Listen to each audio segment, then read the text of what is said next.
Hello, good morning and welcome to NewsFile. This is your most authoritative news analysis platform. And here on NewsFile, as you know, we put Ghana first. The voters' register is ready. There have been some permutations.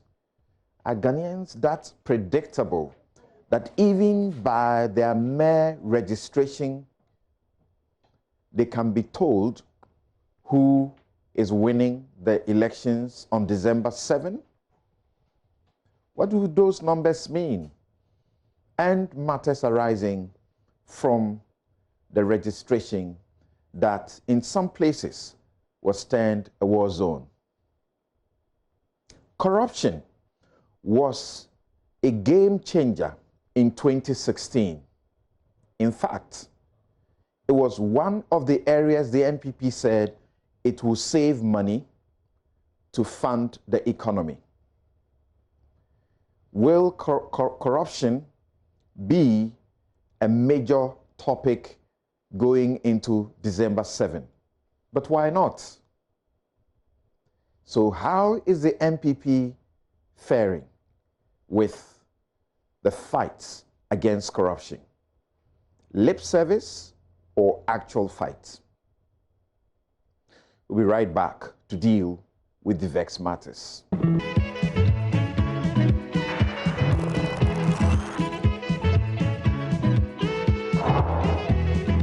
You're welcome. This is NewsFile, it's your most authoritative news analysis platform. I'm your host, Samson Ladi Ayenini. And here's my take. I title my take, Lame Excuse for not prosecuting election offences. That's danger. The just ended voters' registration exercise witnessed incidents of blatant violations of the country's election laws. The politicians who will kill to win elections carried guns to the centers, fired shots, and got their pampered hooligans in their usual criminal acts, doing it with impunity. They ignored the civilized, peaceful, lawful challenge process and resorted to brute force, preventing people they perceived as unqualified from registering. They broke the residency requirements and barred people from especially strongholds to register in constituencies they don't do well. In fact, 2 young men were killed in separate incidents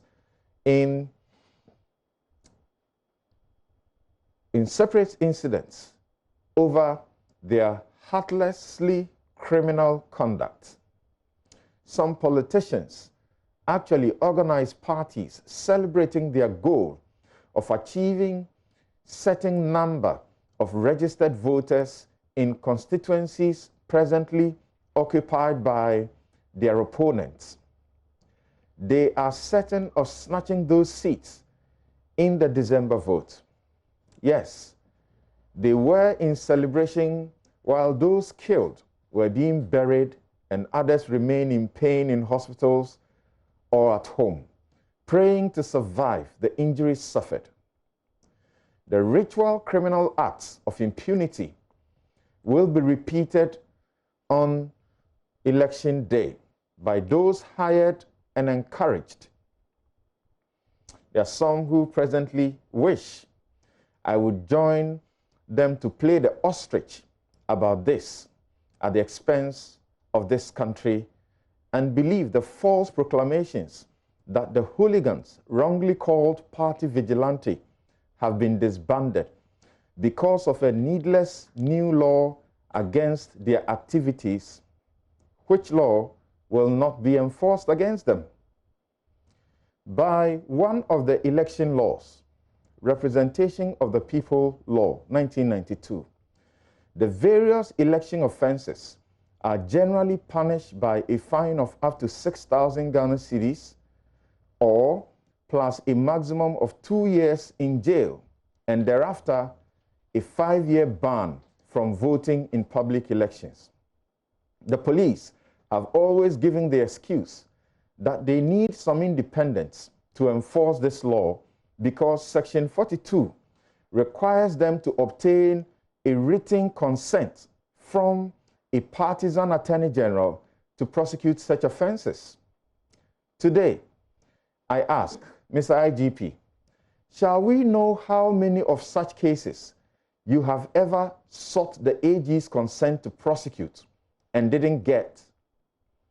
The same section of the law says you do not require any consent to arrest violators with or without a warrant, charge or remand them on bail in custody. This year, please arrest and charge offenders and let citizens know the number of offenders you seek the Attorney General's consent to prosecute.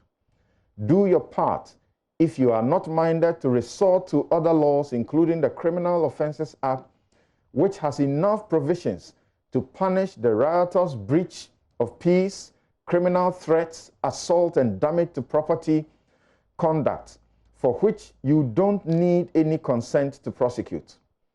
The last thing that must happen to this country is for citizens to lose faith completely in the police. Act now. That's my take. Thank you very much for your attention. Now, let me introduce my guest. Kwekubako is ready and should be taking his seat. So we will be having Abdul Malik Kwekubako, editor-in-chief of the New Crusading Guide newspaper. We'll have Dr. Emmanuel DeGraft Johnson Owusu Ansa, who is of the Department of Statistics and Actuarial Science, KNUST. And then Dr. Kojo Pumpuni Asante, Director, Advocacy and Policy Engagement at the Ghana Center for Democratic Development, CDD Ghana. We will have a second segment where we will be joined by Mary Aulana Ada, who is the Programs Manager of the Ghana Integrity Initiative, GII. Gentlemen, joining me via Zoom and right now in the studio, good morning and welcome to NewsFile. Good morning, my brother. Great. Sorry I'm a bit late. That's okay. Yeah. Your documents were here on time. So how you are late, I don't know how you explain that. Right. So now let's get to listen to a few people, particularly the political parties, who have been talking about the results. We hear from Imani's Patrick Stevenson, Elvis Afriankra of the NDC, the EC chairperson herself. We hear from John Boedu and Johnson Esiedun Ketia as well. Let's listen to them, what they have been saying. The EC's claim that this has been successful has not been based on any superior metric or any superior reasoning. You don't decide after the fact that what you have done is successful or otherwise. We should know what you intended to do, right from get-go. I should also say that the idea that it's difficult, it's challenging for us to read minors off of the register. I don't think it's that complicated at all, because whatever the Electoral Commission is going to do now is what should have been done before. And it's one of the views that we have held and advocated for throughout this entire period, that for anybody to turn 18 years old and get registered on the register, if we even devoted about even 10% of the resources that went to the Electoral Commission for this exercise and double or triple the capacity of the birth and death registry, and they are building superior biometric systems and systems that are up to date, they should be in the position to tell us who's turning 18 years old in the country or not. And that becomes a primary data that is then used by the Electoral Commission, right? So right from 2012, I should say, we've held the view that if we don't fix the national identification system, things like this will continue to happen. So the EC cannot say there's no better way of ridding the system off of minors, or ridding the register off of minors who are on there, or foreign nationals who are on there. Have you heard of the facial recognition again? When they speak these days, do they talk about facial recognition? It used to be facial recognition, facial recognition, facial recognition. What happened to facial recognition? Technically, any credible biometric system is able to detect duplicate registration in real time and address him. That's why when you go, you use somebody's passport and you get to the airport and they check, it will be found out. Or you're going for a visa and you go and you've been there before, they check, they will find out. That's how a biometric system works. So it beats our imagination that this exercise that is being conducted in the midst of a deadly pandemic, that people will move from one registration center to another to engage in multiple registration. What reason? Why would they do that? Why would somebody register here and go and register there? Why? If there are any records of multiple registration, the EC may have to examine the causes internally, because we are reliably informed that the EC's own biometric system is defective and therefore deduplicating registrants by itself. You recall that when they were doing the pilot exhibition, a new system, so-called, people will go and register, and the system will say they're already in the system. Do you remember? And we said it, we brought it here, we showed you evidence. People went to register on supposedly a new system, and then the system will show that they're already in the system. So if they should look internally at their systems and their processes. And that is why we are calling for an independent audit of the entire register in relation to multiple registration. Details of all those who have engaged in multiple registration, including their photographs, ID numbers, centers where they engage in multiple registration, etc., should be made available to the political parties, to this independent entity for verification.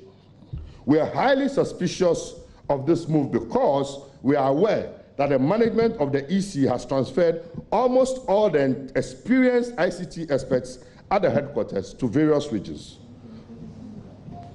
for very strange reasons. And then they are currently moving the non-IT staff and replacing them with questionable political proclivities. And you can go and check whether all the majority of the IT staff at the headquarters had not been moved to the regions, and check whether moves are not being made. In fact, the process is ongoing now as I speak to move almost all the experienced people at the headquarters away from the headquarters.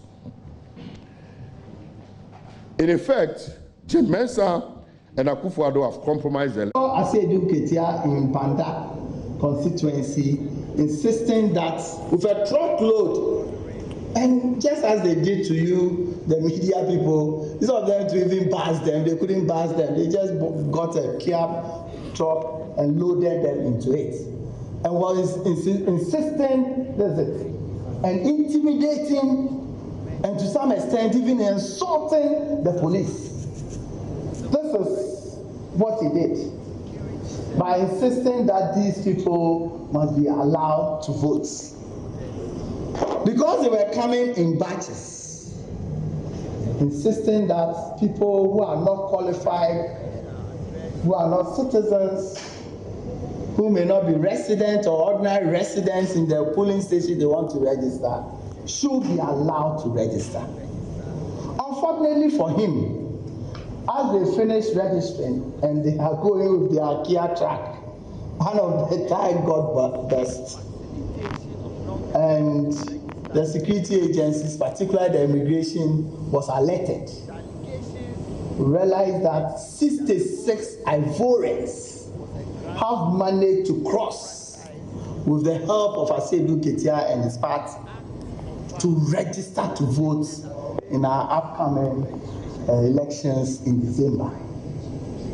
And sometimes you ask yourself, the electoral officials, if someone comes and says, my name is Kwame Kobna, some of them Kwame Kobna, Yaodamu, some of them Kwame Yao. Ata Kwame, you look at Ata Kwame, you must say that the same name is Kwame. Kwame Yao. This is what happened. And this is what, if our agents or security agents try to challenge, the NDC creates an impression these are errors that we are preventing from registering. we now come to the number of persons who registered as at day 36. The number of persons amount to or add up to 16,932,492. At the end of the two-day mop-up exercise, 30,814 persons had successfully registered as part of the 2020 voters registration exercise. In a nutshell, the total number of registered voters at the end of the 2020 voter registration exercise stands at 16,963,306. The process of deduplication and adjudication, which are currently ongoing, will flag multiple registrations in the system. Additionally, the challenge system put in place during the registration and exhibition exercise will further flag unqualified voters on the register. Ultimately, these processes will contribute to the cleaning of the register and ensure its integrity and credibility ahead of the 2020 election. We would like to assure the good people of Ghana that as a commission, we are determined to put in place and ignite all mechanisms available to us to clean the register and rid it of all unqualified persons, i.e. minors and foreign nationals. We are confident that at the end of the day, we will present Ghanaians with a credible register that reflects Ghanaians only, a wholly owned Ghanaian endeavor.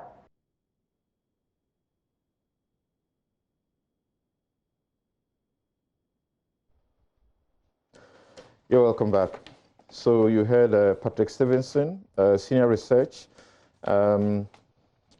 fellow at the Imani Africa. You heard he was disputing the EC's claim that there's no other way to clean the register than their approach.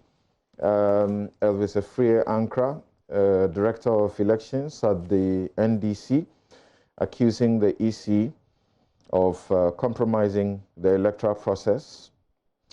And you heard EC Chairperson Jean Mensah also reiterating and emphasizing the very sound point that the president made some time ago about having a register that is truly a Ghanaian register and not a West Africa register.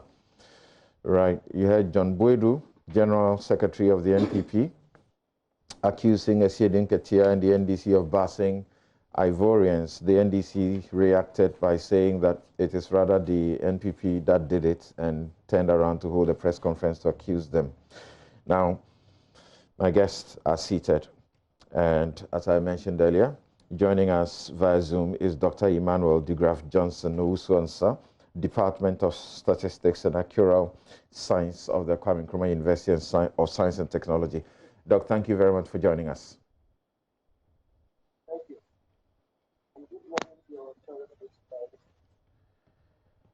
All right, so I need you to unmute yourself. I can't hear you. If you can unmute yourself, your mic. All right. It's not clear yet, so let's sort that out. Dr. Akudjason, welcome to NewsFile. Good morning, right. And good morning to your viewers and listeners.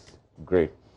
And good to have you because in the course of this week, the CDD and its partners organized a roundtable where you discuss issues that have come up from the elections, particularly ensuring that we will have peace going into December 7. And Kwekubu Akoto has been continuing on his court victories. Yeah. Congratulations on that one. He had a second victory, yes. And he's very certain of another one if they continue to pursue it. All right. Okay, so let's try if Dr. Owusu-Ansah can hear us clearly. Okay, right. Okay. So I'd like to start with Kweku today, looking at the figures that we have. We were doing some 15,700,000 plus, and now we have 16,900,000 plus. People have been doing their permutations, looking at the various regions, the number of voters that have added onto the numbers that already existed. What's your analysis of the register? Well, first, the process towards compilation of this register. We all know before it began in earnest, there were fears, apprehensions, and suspicions. I hear certain interesting voices, but it's contradictory and a bit inconsistent. I've heard leading members of the opposition National Democratic Congress saying that overall, they think the process went well, in spite of the incidents of violence. The president says so. I heard him, and I thought that was quite significant. Same with other voices on the side of the ruling party. Of course, none of them has ignored or underplayed the incidents of violence and some abuse of the challenge process, right, which was obvious. But overall, in spite of our fears, apprehensions relative to time and space, COVID-19 implications, I think fairly, genuinely, the process has been largely successful. And the EC ought to be commended. It's within 38 or 39 days, they've been able to register almost 16.9 plus million Ghanaians. Of course, there's a challenge, the adjudication and things in place. But if you look at the percentage of those who were challenged, and the figures are here, I'm not able to go straight to them, but obviously it's less than 1%, if I'm right, in terms of the challenges. So assuming that some of those challenges become successful, I'm not sure we're going to go down below 16.8 million. So largely we have, but there are implications. There's still implications, especially when the EC itself has told us that there's evidence, if you like, quote unquote, at this stage of presence of minors and foreigners. Right. So, and I have to be very honest with you, it shows that this challenge, and that's a challenge that was predated this new compilation of register. If you go to the CRAB report, the CRAB panel report, the 2015-2016, they actually made that observation that because the biometric register or registration process is unable to detect minors, that is relative to age, and also foreigners relative to nationality, it posed a serious difficulty. And they actually indicated that the human factor was part of the causes of this particular challenge, because of the corruption of the process of registration indulging by the parties and the EC officials themselves, especially the temporary staff. So it's a huge challenge. And here we are back to the same thing. But my view is that minors and foreigners, in which category? Are they part and parcel of those that have been challenged? I don't think necessarily. There could be some who were not detected and are present on the register. The question arises as to how we are going to manage to identify them as minors, as well as, foreigners. Maybe when it comes to the exhibition period and all those things, there are still avenues for detection and, for that matter, correction. But generally, I think it's been a successful process, and the EC and all Ghanaians, including the political parties, in spite of the misconduct here and there, can be congratulated for having done a good job. It's just the first phase. Come the election day, we have another challenge. All right. Yes, Auntie. Good morning again. I've seen you have been putting the numbers together. Yeah, for some reason you made this a numbers news file. Right. I realized so I was forced to go back to my math. Yes, but yeah. But I just want to echo Uncle Kweku's initial observation. I think that I struggled to see how we were going to be able to compile a new register in the context of COVID and the time pressure that the EC had to deal with. And you have to remember there were court cases that even compressed the electoral calendar even more. That's right. So I think the EC has to be commended for being able to bring the process, at least the data collection, to an end. It does not dismiss arguments about whether we needed to do a new register or not, or whether we needed to spend a certain amount of money on compiling a new register. I think those arguments will continue. But often, and really, the technical people at the EC, because they are the ones, they are like soldiers in the army. When the command is given, you have to deliver. And what it takes to be able to, the logistics and the focus that it needs to be able to deliver something of this sort, it's not an easy undertaking. So often they are left out in the congratulations because you probably not even see them. But they are the ones that have to make sure that there are enough material, that if there are problems at the polling station, at the registration center, that they need to fix it. So I think their congratulations really go to them. It's good to hear that from you, because you belong to the double dozen CSOs that brought up all the reasons why we didn't need a new register. Sure. And we didn't have to spend that much. Sure. And as I said, it doesn't take away those arguments. But I know what it takes to be able to do this. So we still have the exhibition of the register to go. There will be opportunities for some objections to be made, and maybe some further adjudication before the register is certified. So there's still some way to go. And I'll come back to the issue about minors and foreigners and what processes we can use to clear that. But I think just initially on that, I don't know if you are going to pose the questions what arises from the numbers and so on.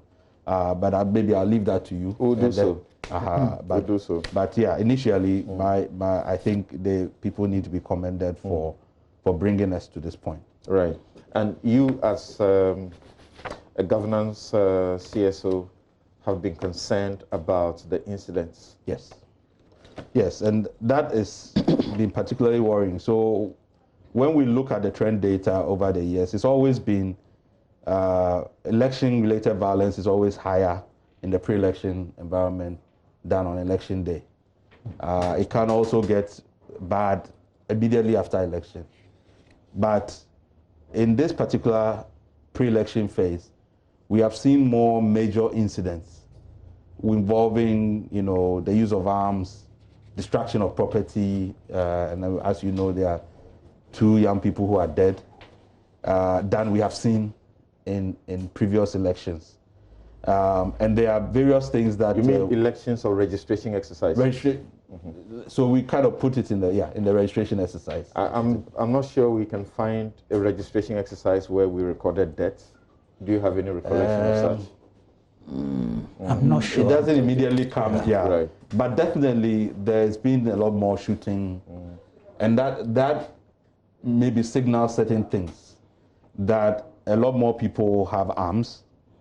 So when you get clashes, it's more likely to be fatal than in the past, where you get maybe cutlass wounds and other knives. I mean, that's not to say that is a better, but it means that the likelihood that people will get hurt. So how do we preempt that? How do we prevent it? Well, when we had a The roundtable. Christian Council, other groups, they've been heard this week. That's their major concern going into December 7th. For me, the answer is a very simple one. The police have to do their job and do it with expedition, because the problem is the lack of a deterrent. People have used politics as a cover, elections as a cover for reprisal, for revenge, so a lot of, if you look at some of the areas that have flared up again, Doma and Banda and all those places, these have been constant flashpoints. Because if you go back, you will see that there's a history of violence, and somebody is just waiting for the next election, to exact vengeance. Right. So every time the police fails to do its job and do it in a way that is transparent, that signals to anybody who wants to do that, that you will be arrested, you will be prosecuted, you will be jailed. Then you will get a recurrence of it. And election after election, you pile up. So there's a lot more people who are in pain and angry and waiting. So we are creating conditions for something to escalate. And then when you start adding arms and weapons and stuff to it, then you are really creating a toxic situation. So what we wanted to tell the police, reliance on the police, but in elections, the police are also working with the election security, and you have security. You have done the analysis and complained over it again about the architecture of the RegSecs and DISECs. They are headed by the politicians, and the police, their problem in dealing with politicians who are committing crimes. They get punished for doing it. So sometimes so we play the ostrich about it, but that's the reality. Well, really after Yawaso, we made it very clear, and the Election Security Task Force architecture has made it very clear since 2008 that the senior-most police officer in the structure is the head, in terms of the Election Security Task Force, is the head of that structure. It's not the district chief executive. So what we are saying is that we as citizens, as organized groups and stakeholders, if we can only deal with this through law. I don't know how else you are going to persuade somebody who the clashes that happened in Doma and the people who got injured. How are you going to convince them that they should forgive and move on if there is no justice in terms of the people who attacked them?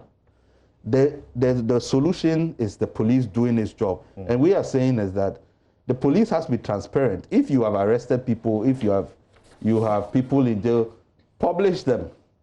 If they are being prosecuted, we need to see, so that the populace can see that there is punishment for these kind of crimes. They are holding back, and then they'll complain that it's somebody else. So if it's somebody else, then who is the one who is appointing the IGP? If the IGP is not doing his job, then he should go. Okay. Because, and just one more thing. If you look at all the incidents that happened, you will see destruction of property, you see injuries. Even people who had nothing to do with the clashes can get hurt. So you'll be going to go and vote on December 7th. Somebody, the skirmishes somewhere, stray bullet, before you know, you are dead. That is the kind of thing that we want to avoid. So the police must act. If they are not capable of doing that, then they should go for somebody to come and act. And I think we need to put that pressure. Okay. Dr. Suansa, thanks for your time once again. What is your assessment of the process? Good morning, Samson, and then to my senior colleagues, and then good morning to all listeners. My assessment of the phase is that, first of all, let me congratulate the Electoral Commissioner. I think they've done a fantastic job over the days. I don't know if some of my senior colleagues here can recall it. I don't know the last time that we had phases in registration. I think for them to go through the phases has also helped a lot in the decongestion exercises in some of the places. For instance, where I registered, there was actually no congestion over there throughout the period, the days that they spent here. Around my constituency here in Oforikrom, especially on campus, I think you hardly see congestion anywhere. If you look at Aigiasi Kote along that way too, I think there was no congestion over there. Now, if you look at the general preparation of the electoral commissioner and the kind of work that they've done, I think it was a well thought through, even though it was under pandemic. But it was quite important that we have to congratulate them because they've been able to achieve it, something that we all thought it wasn't possible in the early stages. Looking at what my senior colleagues have also said about the stakeholders, largely this kind of conflict has been between the two largest parties that we have in Ghana. And it has always also been in the flashpoints, because if you look at some like Ashanti region, we hardly recorded cases which are much more of conflict, with the exception of some areas in Asawase constituency where there's some kind of misunderstanding understanding that went on well. So in general terms, I'm expecting some of these issues to come out. I'm expecting some of these messages to be given by the political actors, but I'm not surprised. It's not a surprise to me in case that it keeps on happening in all other elections, with the exception of the district level elections that we don't get these things. So, Samson, let me congratulate the EC. They've done a good job. Let's leave the rest for the political actors to you heard the about. You heard the NDC's Director of Election, Elvis Ankra, suggesting that, not actually suggesting, demanding an independent audit, raise the issues and demand an independent audit. What do you say about that? Audit to the numbers or audit to what? There are issues with the register which the Electoral Commission has admitted. We know that these are the ritual issues you expect to be with a registration process. Yes, sure. Elvis Ankra says, supply us the list of all the issues, the question of minors, the questions of foreigners. Supply us the evidence, supply us the list of these numbers, and then let's have an independent, auditing process to go into it. It is the right call, looking at, in fact, the EC actually wants to ensure the integrity of the register itself. So that's the reason why they even made these ones available in the first place. So it's the right call, and I know that all the political actors are going to be on board to make sure that this issue is being sorted out. But before that, some say we can also subject the data that they've put out there into perspective to see whether in the larger extent the data reflects actually the population that we have.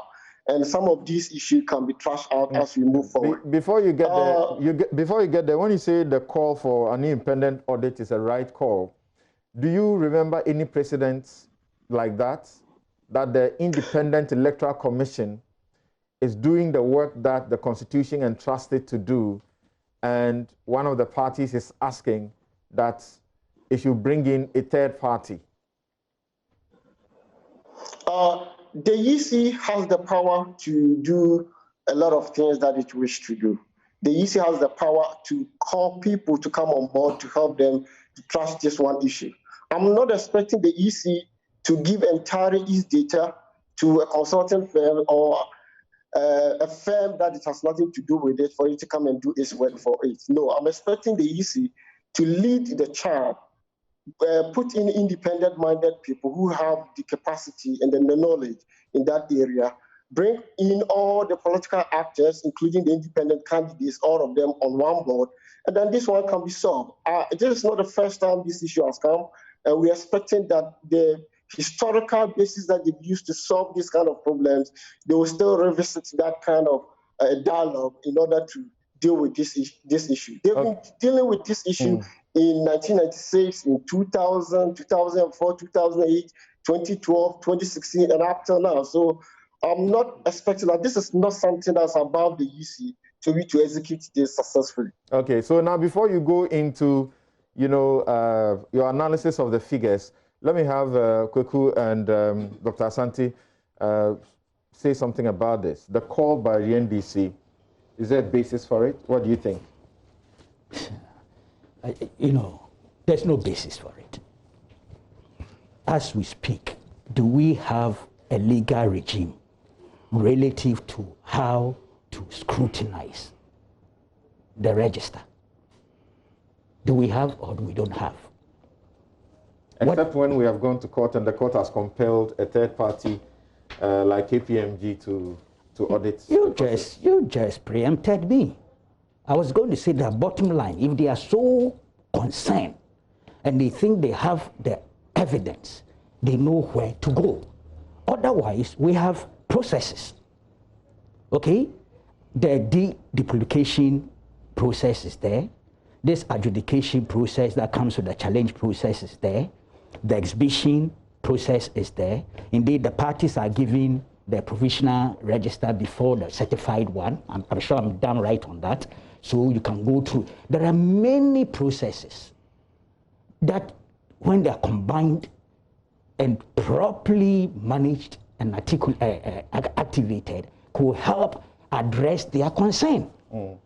But to ask for an independent audit by an independent body, it's just recycling this whole element of suspicions and, that they have been doing from day one. You refer to the VCRAC CRAB committee. That was the EC's initiative, was it not? Yes. But that was not an independent audit of the register. It was not.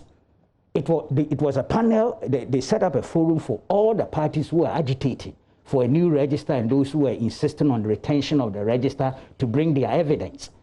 The committee, the panel, evaluated the evidence and made recommendations. The EC did not contract an independent audit. Yeah, but that process too, there's no law requiring the EC to do so. And yet it did it because it wanted to enhance the transparency. Yes, but I think at this stage, look, we've gone to, I'm looking at the NDC's position. That has been, it's inconsistent.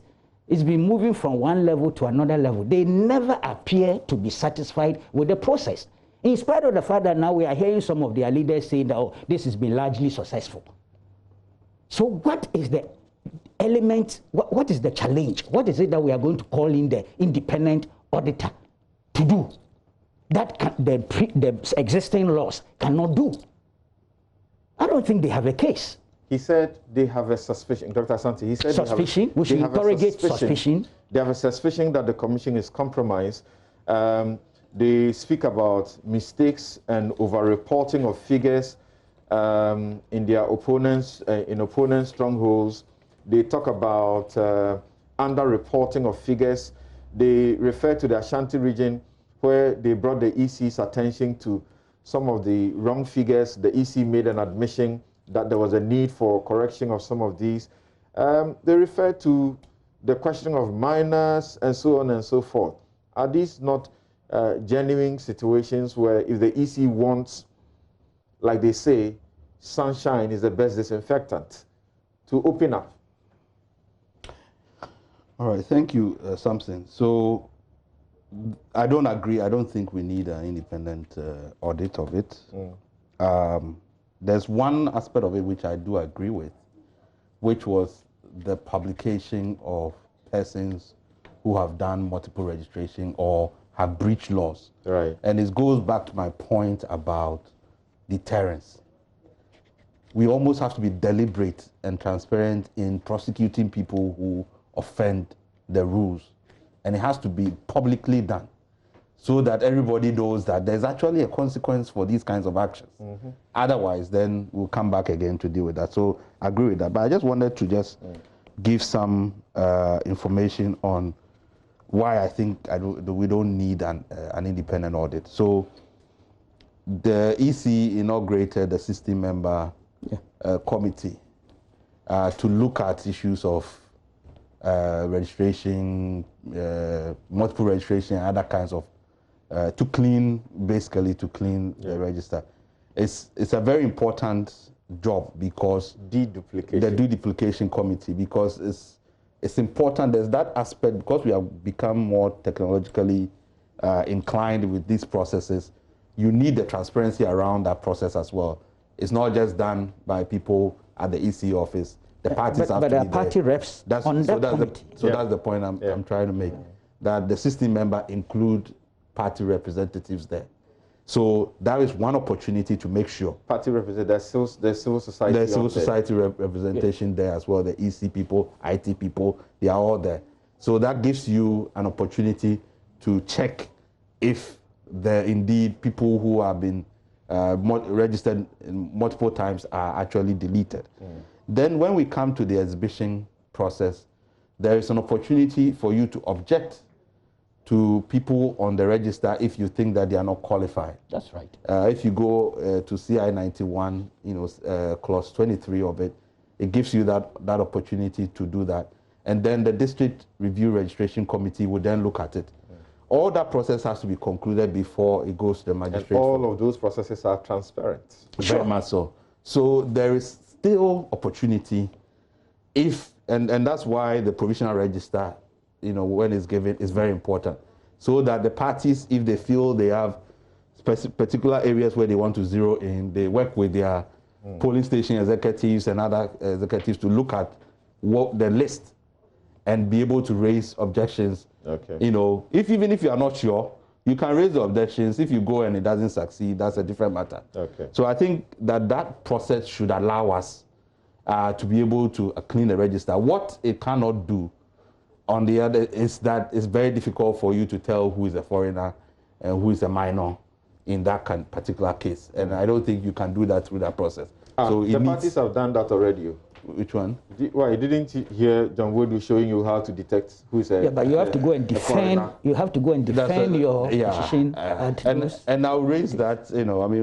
Because I was just drawing his attention that the parties have a way of doing it. Yes, but I think it's that the issue of identity is an issue that we have to handle in a very, very sensitive matter. That's right. Yeah. Because beyond elections, we still have to live together. Yeah. In this, in this polity. Yeah. So it's people can throw things around, but you can really hurt people when you go overboard with these things. So I think it's a very, very important issue that we have to be very careful. But it doesn't solve our problem. So for me, if you ask me, I have issues with at the end, whether we have the most credible register or whatever it is. I would just take it as a baseline. And it's the same thing that has happened since we did the biometric. You just, from election to election, you have a certain baseline that assures you that at least you are closer to the real population than it has been. You can never start off, because when you are using vouching and all of those things, it's very difficult for you to really say that you can get a register that is really truly Ghanaian, right? Yeah. So, but that's an argument that we can pursue later on. So now let's go to the numbers game. I just wanted to read this portion of their statement so that it is in better perspective some of the basis for which he was calling for what he was calling for. He said, "We are highly suspicious of this move because we are aware that the management of the EC has transferred almost all the experienced IT experts as headquarters to various regions in order to facilitate the agenda of rigging the elections for the NPP in December. Currently, non-IT staff are being transferred and will be replaced with persons with questionable political proclivities. In effect, Jean Mensah and Akufo-Addo have compromised the electoral process. The parties, when they are in opposition, the Electoral Commission is the extension of the other party.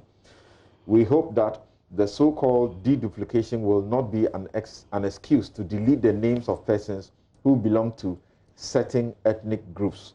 We believe that this comprehensive audit will also help address our observation during the pilot registration exercise where there were cases of false matches owing to system failure in order to ensure that genuine persons are not disenfranchised.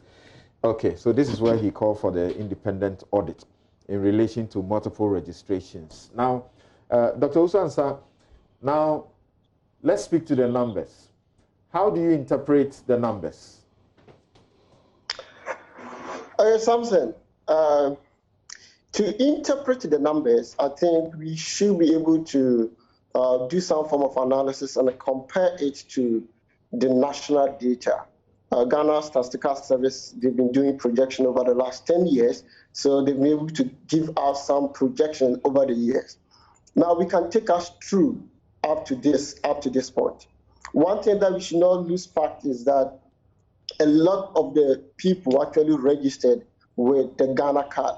So it is expected that the age that we have there is correspondent into their actual age. And that one will give a reflection on the population data that we have.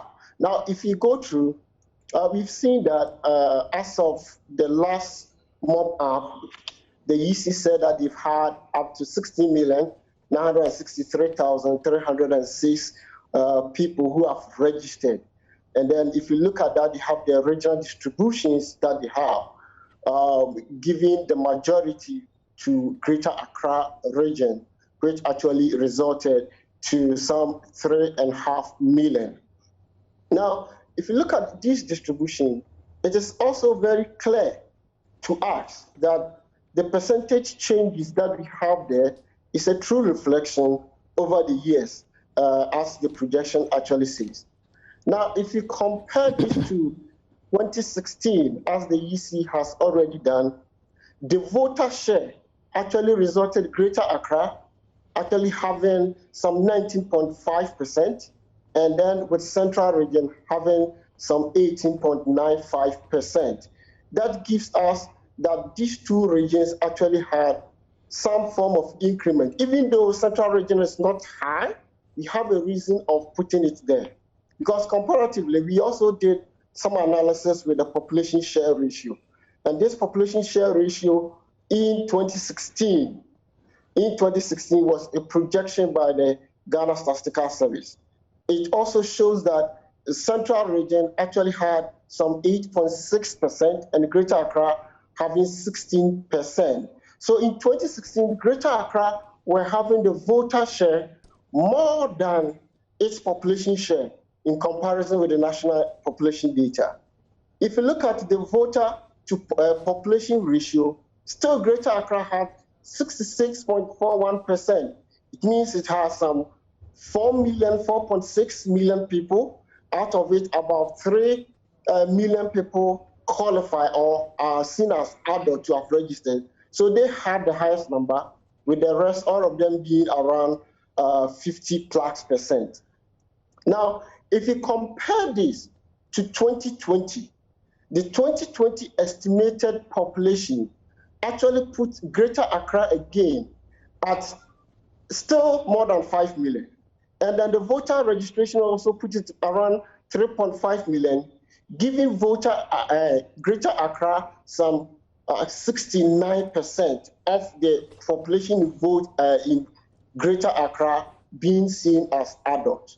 Now, if you look at the voter population as against to the voter share, it is very clear to us that Ashanti region has 17%, but has a voter population of 19%.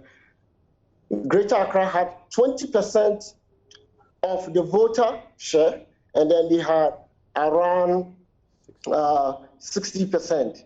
No, they have 16% of the population share. Now, these differences actually resulted in some regions having more values than the other. The regions that actually saw a huge number increment in these differences includes the Central Region, which had 160,000, Greater Accra, which had 445,000. We have the Ashanti region, which had 141,000, the Bron have 149,000, and then the Northern region, which has 203,000. Now, this increment it resulted in Greater Accra having some 14.56% of the percentage voter gain from 2016, whilst Ashanti region had 4.9, Bora have had 10, Northern had 14, as comparatively to 2016. But the voter share gain distribution actually favored more of Greater Accra again, which had a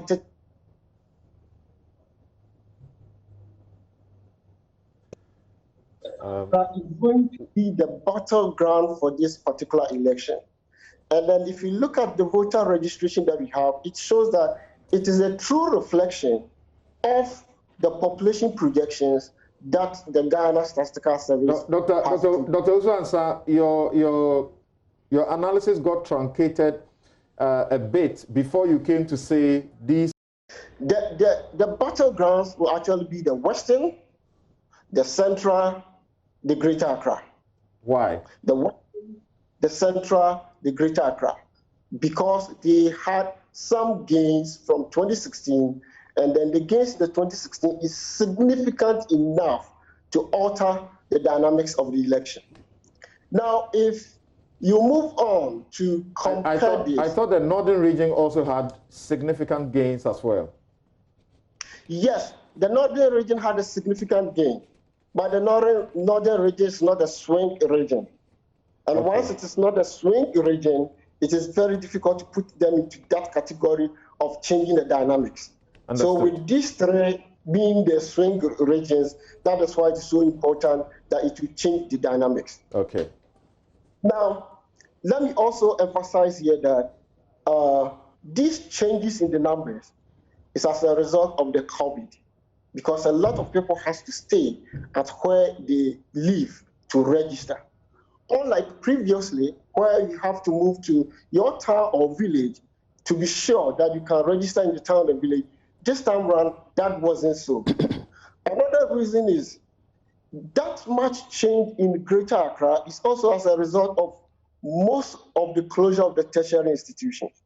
Remember, KNUST has 60,000 students population, and then the university is closed right now. So during the registration, I'm expecting a follicrum number to drop drastically for not less than about 30 to 40,000.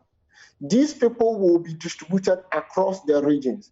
But the question is that which region actually contributes more of its population towards tertiary education? Actually, it's going to be the cities. So I'm expecting Greater Accra to have a chunk number, and Ashanti region also to have another big number. So but the factors you consider, don't you include the closure of the borders and Ghanaians who are stranded and are unable to participate in the process? Samson, if you want to factor these ones into the numbers, then the numbers is actually also going to go up again, because majority of these people who are outside the country did not have the opportunity to register, whether they are in abroad or they are within the West African sub-region. It will still give us a more reflection, but yet the closure of the schools, the movement restrictions actually have played a major role in these dynamics, in making sure that these numbers keep on increasing, especially if you look at Northern region. That large number increase in Northern region is as a result of people staying where they are to register. That's interesting. That's interesting. Okay, so from the academic statistical point of view, let's come to Kwekubako before we move to the CSO academic statistical point of view. Yes, Kweku. Yeah, but a quick one on what my good friend Elvis Afriankra was saying. There's too much suspicions do not help. There was this point about facial recognition. Facial recognition. I'm not too sure there's no facial recognition with what the biometric registration we went through. There is. It will come in during the verification. Yes, so it's there. So the impression should not be created that people spoke about facial recognition. Can you explain that? It will come in during the verification. So the facial recognition is a fail-safe for your failure for the biometric. Yeah.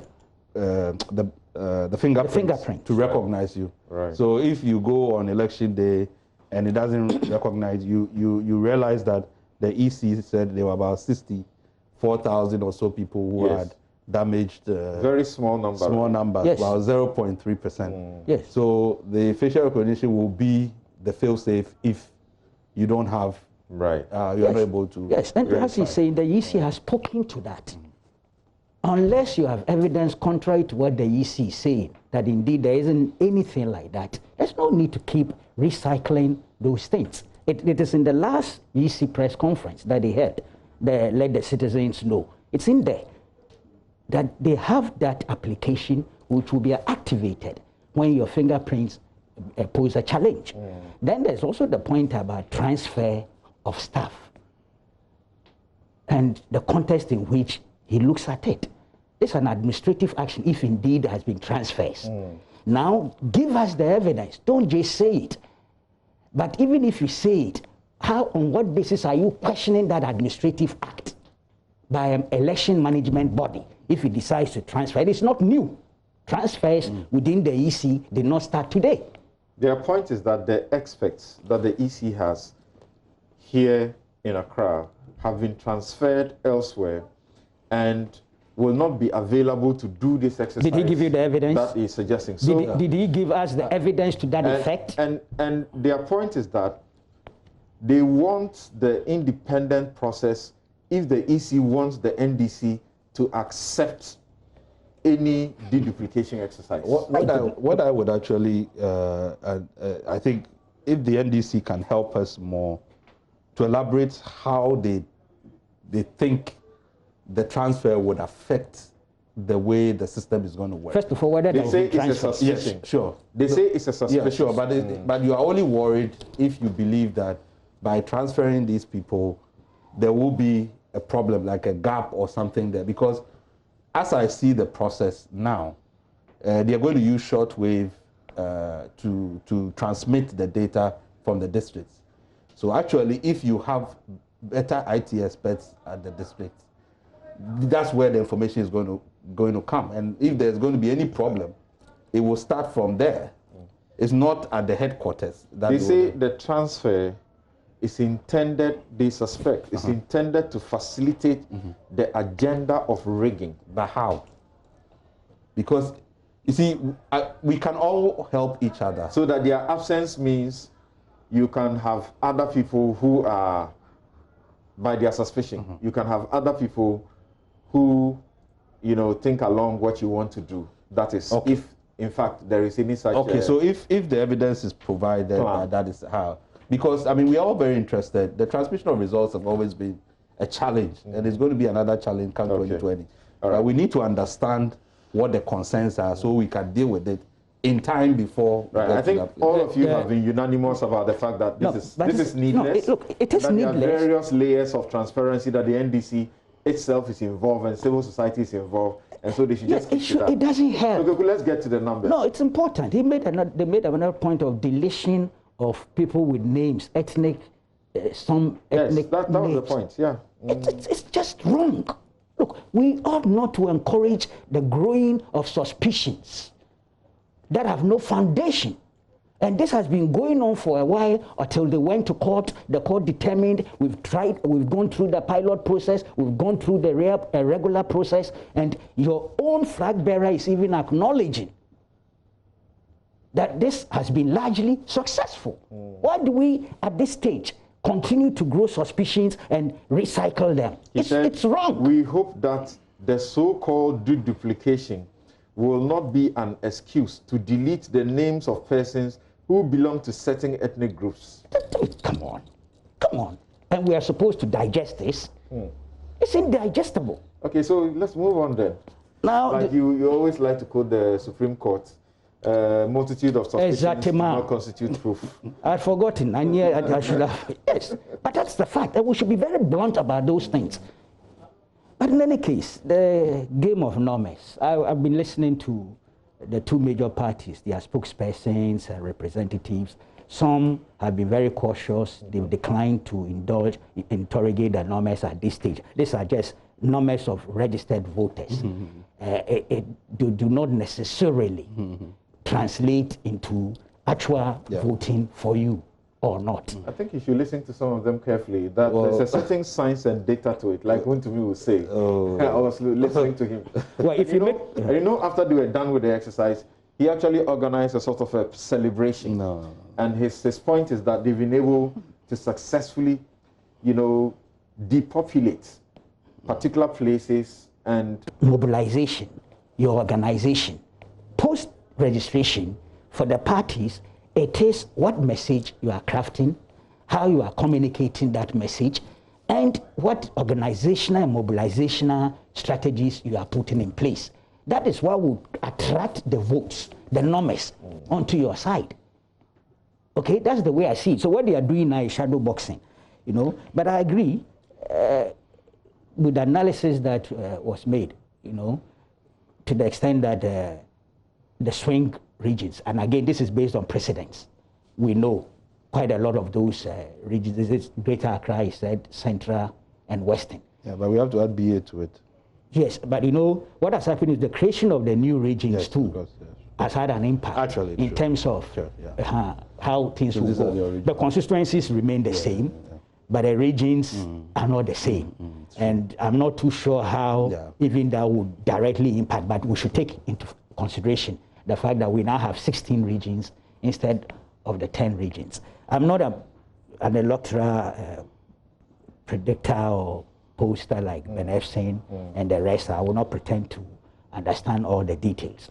But clearly, it's for the political parties to go out there, attract the votes with their messages and their organization and mobilization. That's the way I see it. I've heard the NPP Secretary for Ashanti Region, Sampine, say it is how you harvest the votes. Yeah, exactly. And not the registration per se. I agree. Yes. Yeah. So I saw that you were doing the permutations yourself, and you're doing from various years on your piece of paper. Yeah, no, so, I mean, there were 3 data points I wanted to use to try and make sense whether or not the EC data is sort of consistent with the projections. So the population projections by Ghana Statistical Service, but I've also looked at turnout figures, just to make this point about whether or not it will translate into votes and so on.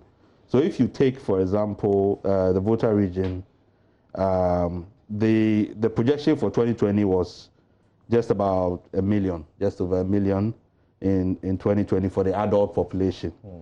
And EC data was able to capture 929,000. So million or 1,000, 929,000. Right. So just under 1 million. If you look at the Ashanti figures, the projection was 3.3. EC captured 3.5. Greater Accra was 3.18. Ashanti was 3.18. EC captured 3.03 or so.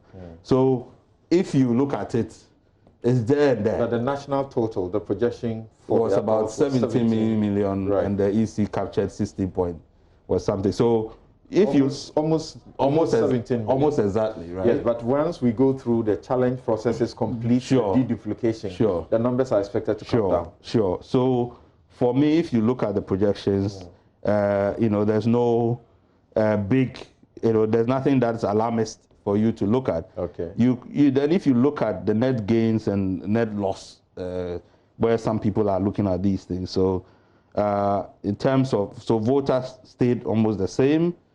Upper East, Easting, I think was just about 1 point something difference. The net gains are Greater Accra, Northern Region, Ashanti, BA, and so on. But you see, you have to understand that migration is a big driver of population, growth in various sort of regions. So if you take the cities in particular, there's a huge migration that's always going on. That's why the populations, always swells up in those areas. Particularly in Ashanti, the corridors all the way from the north through the BA and so on into. So those things all make sense, even if you are getting it more than what the population projection is saying. That you can't. It's very difficult for you to account for how often people are moving into these cities and these areas. What would be your comments about the 4.50% of first-time voters? Yes.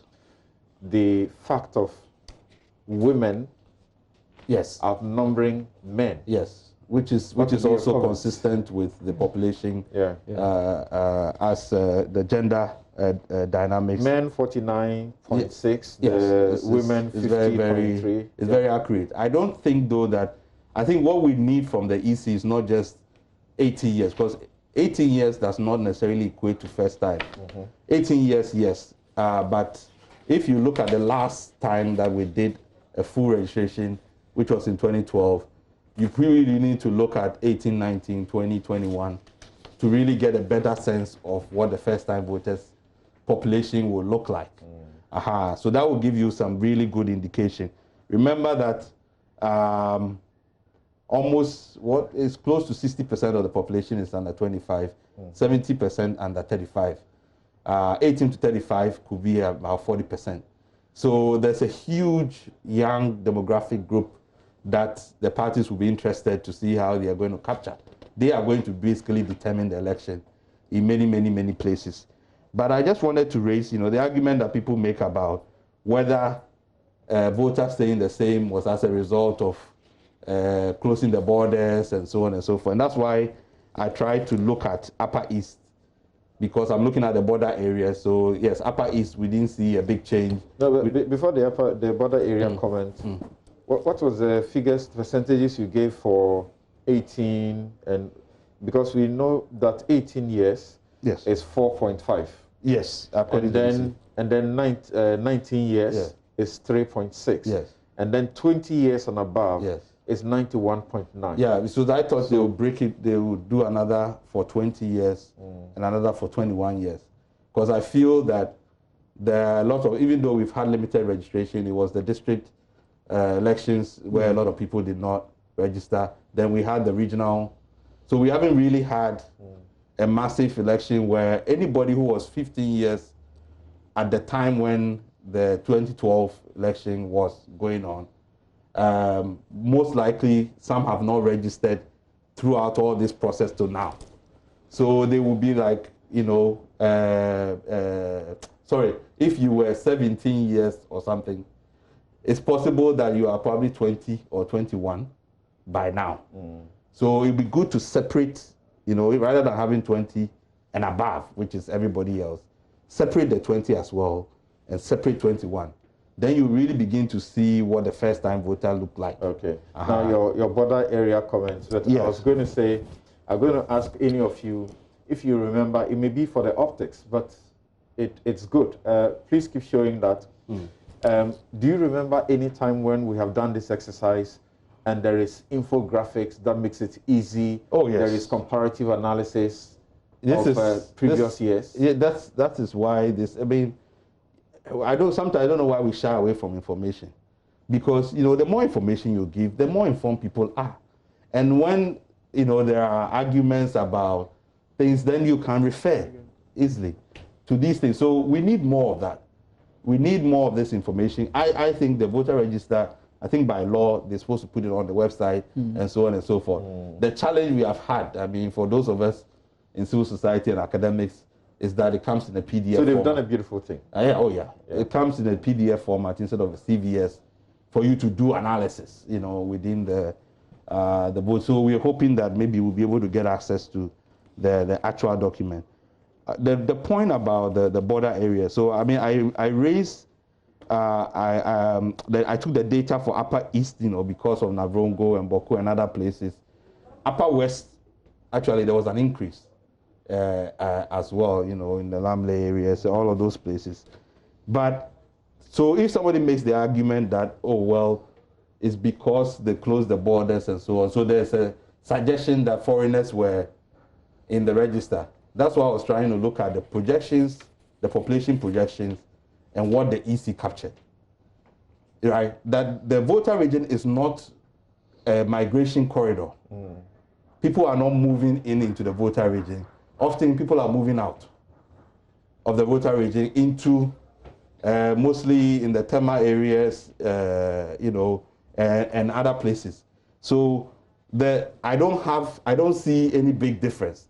Certainly, closing the borders, you might even have prevented people who live on the other side but are Ghanaians who wanted to come. So I don't think, it's conclusive that just by looking at this, that is what you are going to get. The same in the Upper East and other kinds of places. Now, if you look at turnout, it's very, very interesting because in 2016, turnout for voter region was 61%. All right, it was the lowest, and probably it's been the lowest since. But even if you go back, right, 2000, turnout for voter region was 60%. 2004, turnout for voter region was 87.6%.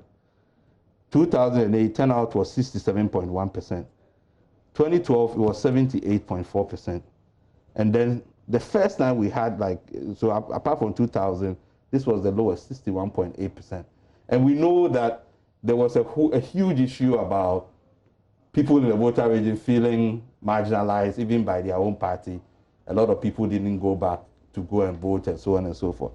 So if you even look at the turnout figures, it is not like just looking at the registration number, you are going to get all the votes from there. Yeah. Right? Okay. If you look across, and actually after the biometric register, you can see that turnout figures have always been, it can be high as 71, 72, 73, but you are not getting the 80s and so on and so forth because the biometric data system, disciplines that. If you are dead, you can't go and vote. Exactly. In the past, it's possible, but now it's not. Yeah. Okay. So let's get Dr. Usu any final comments. But the question of those who may not have been able to participate, are you able to appreciate the question about because of COVID, there may have been some people who did not. Beyond that, because of the border, they couldn't come. There may be some people around who are just not comfortable. Initially, I wasn't comfortable, but after, just when they were ending, my area, there are about 3 different registration centers just close by me. And I find I'm driving around and they are just idling. Yeah. Nobody is there. And you remember the EC increased the centers. The polling stations to 33,000. Yeah. Okay. So reducing the number, the threshold number for each registration center, that also helped. So there were more places where you could register than before. So I felt comfortable, went and registered.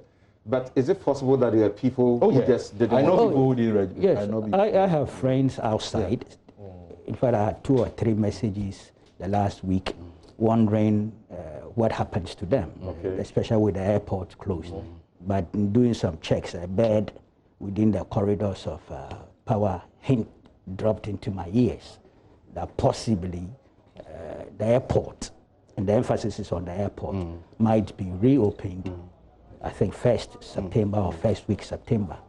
The land borders will remain closed for whatever reasons. I mean, this is the information I got. Right. Now the question, and I think if it is open, you mean there will be a dispensation for people to register, or you just walk into the... Yeah, you see, when you register, and I think I heard the EC official say this, if you register and it's 50 days to the time, you cannot vote. Participate. But I'm not sure it's 50 days yet. There's still more time, isn't it? Yeah.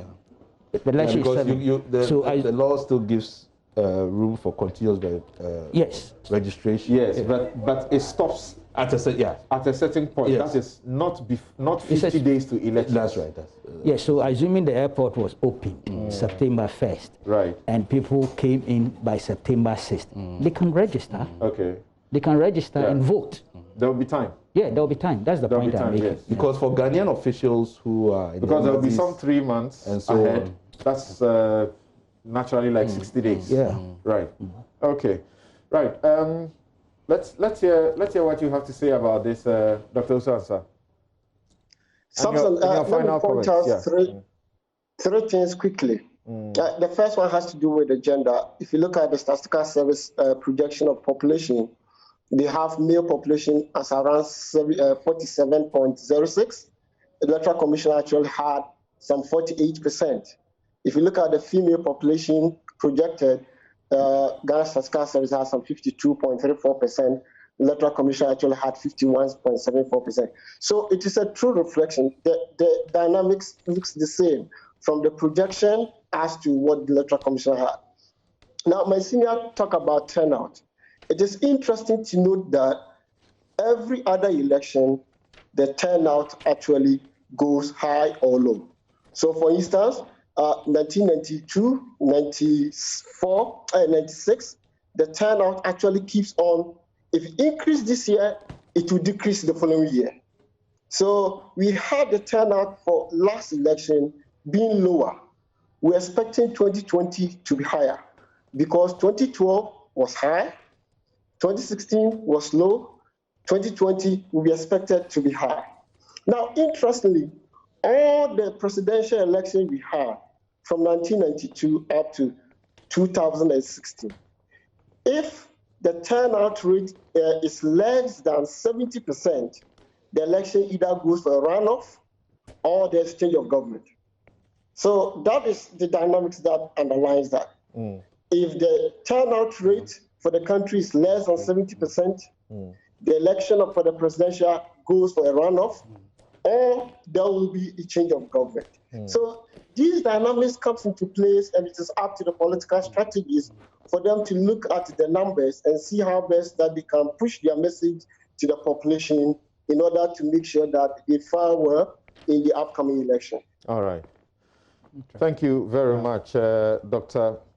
Owusu-Ansah of the Kwame Nkrumah University of Science and Technology, Dr. Emmanuel de Graft Johnson Owusu-Ansah of the Department of Statistics and Actuarial Science of the KNUST.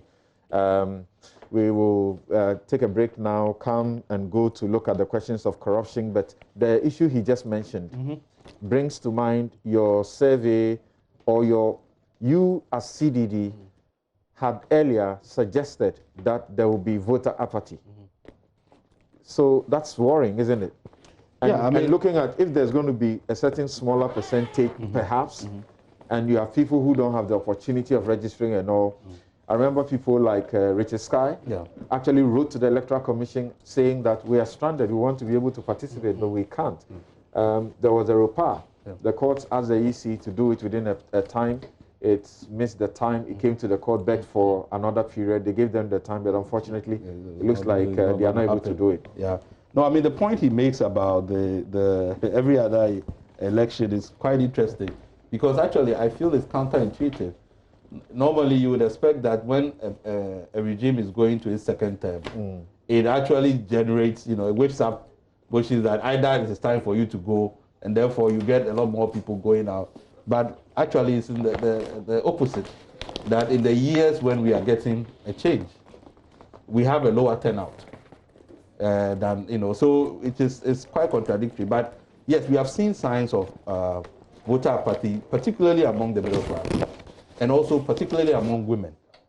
And that's why the women figures are quite interesting, because the other thing that the parties have to figure out is that the registration numbers, does it mean that people just want the card or they want to go and vote on election day? People want the card for various reasons. So yes, it's a big issue. So it means that you have to assume that people just want the card, and therefore you have to do so much work to persuade them. But a greater number of the people already have the Ghana card. Sure. And if you have the Ghana card, and you are only looking for a card for purposes of bank transactions and the rest, then you don't need a voter's card. Yeah, but they say that the voter's card is more acceptable than, so they are relying on experience. That it's better to have the voter because that is more acceptable for the transactions that they do. That's why they still want to go and get. They haven't tried the Ghana card. That's why they are saying. Sure. So those are the interesting dynamics that if you just conclude that based on the registration numbers, you have won or you're lost. Okay. You'll be in trouble on election day. All right.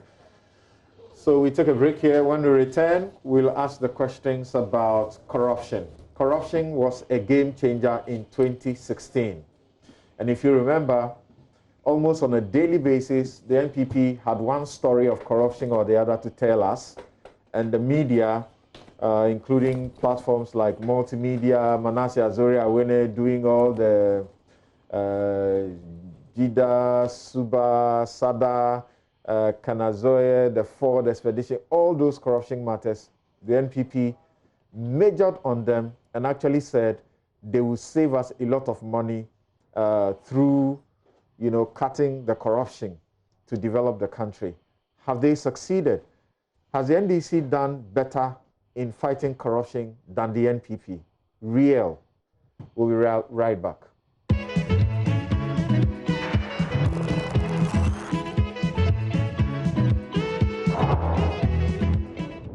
You're welcome back. This is NewsFile. It's your most authoritative news analysis platform. And here on NewsFile, we put Ghana first. And as I announced to you earlier, in this segment, we will be joined by another guest. I'll introduce her to you shortly. But this show is brought to you by Bank of Africa, strong as a group and close as a partner. MTN, everywhere you go. Ashesi University, educating ethical and entrepreneurial leaders for Africa. Consolidated Bank, we stand with you. Jura-Plus, where Jura-Plus goes, water flows. We lead, we build home for you. Star Assurance, your solid partner. And Rehoboth Properties. If you're looking for properties, that's the best place to look. Look nowhere else. I'm going to share your messages right about now. But before that, let me introduce our next guest. Mary Awolana Ada is Programs Manager, Ghana Integrity Initiative, GII. Thank you very much for making time to join us, Mary. Thank you very much, Samson. And let me say good morning to your cherished viewers and listeners across Ghana. And also good morning to your panelists in studio. Right. Thank you very much. Now, a couple of your messages on the first issue we have discussed. Ilyasu in Tamale says that the NDC is fast losing credibility as an incompetent opposition with the incessant and baseless claims against the EC at every stage. They just ended registration exercise, called the EC as an outfit that's ready to organize credible December elections. Hashtag NewsFile. Akosia at Isampong, Sampong 80 says, this honestly is the best registration I have witnessed. I was registered in less than 5 minutes. Some people owe us apologies in this country for negative hype. But since they have no shame, we'll always find problems with every single thing. They have started it again. Hashtag NewsFile. Martin Ejay, MKA at Kweku Ejay, says that Kweku Bako should calm down. Why? Hashtag NewsFile. Okay, I hope I understand you. Eja Adam at Adam Eja says, despite the odds or negative vibes, some sentiments, campaigns, and crusades waged against the EC in its bid to embark upon its constitutionally obligated exercise, the registration exercise was not only successful and conducted within the time frame schedule. Hashtag NewsFile. Komla wants to talk about, wants to hear Kuku talk about Basa on NewsFile and say, like them to, okay, you want to say eat humble pie or whatever. Aristocrat at Aristo 1968 says, if a whole minister has no confidence in the police and resorted to guns and thugs, then, okay, I don't think I can say the rest of what you want to. Please, let's predict good for the country going forward in the elections. We may caution and ask for things to be done right, but, right. Okay, so a lot more, particularly MPP sympathizers and supporters, sending in messages of congratulations to the Electoral Commission for a good job done. That's what I would say to summarize the messages from Brian Boabing, Don Pino, and Nana Hesi Ojiri. That's the summary I can do. When the tables turn, let's see if you speak so well of the EC. Surprising how the parties act, eh? Right. Now, corruption. Will it be yet another big issue going into these elections? Well, the NDC has been organizing a series of press conferences. It calls it the Corruption Tracker press conferences. It has spoken about BOST.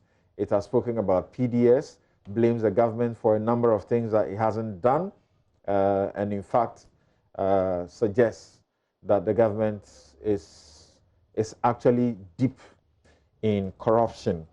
And the MPP too has been saying a few other things. Now let's listen to President Akufo-Addo in 2016. We'll listen to him again in 2017, and then we'll hear Johnson Esi Ketia. We'll be right back. The president claims he has tackled corruption with determination and fortitude. And the paradox of exposure is creating the impression that corruption is prevalent in his government. Curiously, the president cannot point to one example where the exposure of corruption has come from his government. Each scandal that has been exposed has been unearthed by the media, civil society, or the minority in parliament. The claim of the fight against corruption is further undermined by the fact that the independent governance institutions mandated to perform this function have been starved of funds. The Auditor General, for example, in 2013, complained bitterly about this. The last time I said this, government spokesmen were clearly unhappy, but I will continue to say it until I'm proven wrong with credible, verifiable information. Every time you see the Ridge Hospital, you should recall that according to the Crown agents, the contract for the project is inflated by $142 million.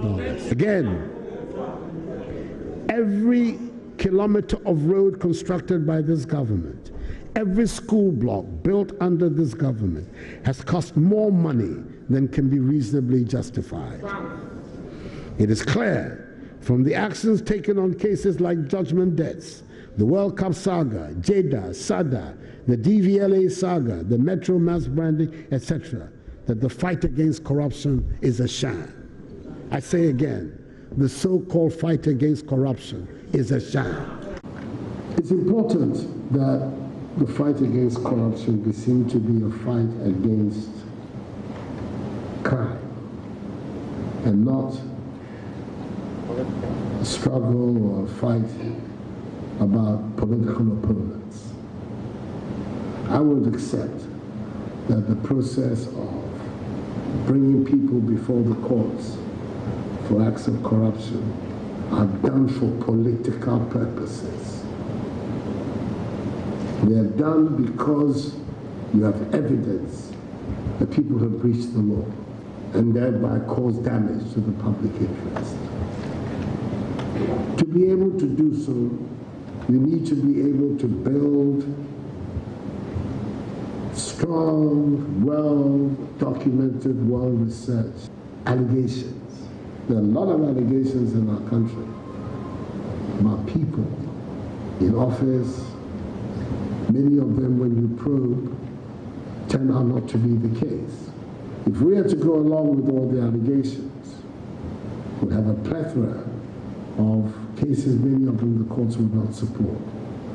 So the statement that I've made, all kinds of allegations have come to my notice and come to the notice of my government, and there are thorough investigations going forward.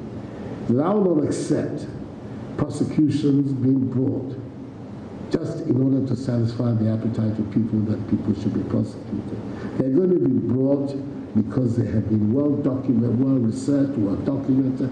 There's strong evidence of wrongdoing, which a court of law can reliably convict, use to convict. Examples include the 2016 election relation corruption issues, mass branding scandal, Ghana Standards Authority, 1.2 million corruption scandal, Central Medical Stores arson saga, National Lotteries Authority bribery, and numerous adverse findings in annual audit reports of the public sector.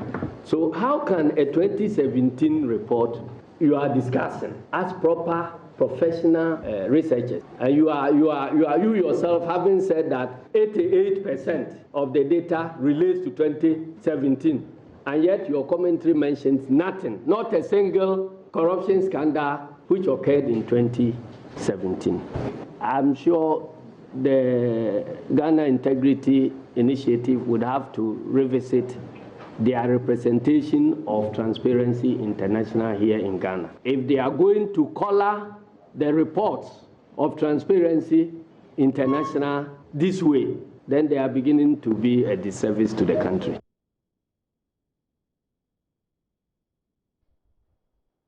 Right. So we talk about corruption, and here we are talking about the big corruption, the political corruption. I know often when we mention it, once one group is in government, they want you to talk about all the petty corruption. When they are in opposition, they want you to not focus on that, talk about the big corruption. The corruption that sees what can build a hospital. Hospitals literally built in people's pockets. That's what we are talking about. And it is an Africa-wide issue. And in developing countries, if you read the UND reports, it is very, very terrible, including illicit financial dealings. As much as 1.2 billion United States dollars. That's 991.2 billion United States dollars is the total of illicit financial outflows from developing countries in 2012, according to the Global Financial Integrity 2014. This is over 10 times the official development assistance, over 10 times the official development assistance received by these countries, the developing countries. Some $6.6 trillion left these developing countries illicitly between 2003 and 2012. Illicit flows increased by 9.4% each year in that period, faster than growth of those economies. Check that. 2.7% of global GDP is available for laundering, according to the United Nations organization that looks at this corruption matter. As you have heard over the period, our development partners have been talking about as much as 3 billion United States dollars that is unaccounted for in this country each year. So the money that comes to us by way of aid and everything, where does it go if we cannot account for that much? If you have heard Professor Stephen Adair render it in a certain way, you will be shocked what goes on. So let's start with the CDD. You did the Afro Barometer survey, and we can start from that point for 2019. And in the Afro Barometer, you identified that majority of Ghanaians, the citizens, say that corruption is somewhat or a lot worse, and it ranks 8th and not a priority of the problems of Ghanaians. 6 in 10, that is 61% of Ghanaians, will not report corruption for fear of some form of retaliation. So, how do you analyze the regime now as against the previous regime? Thank you, Samson. So first of all, let me make some preliminary comments, observations, I think. Corruption in Ghana is still prevalent and is very pervasive.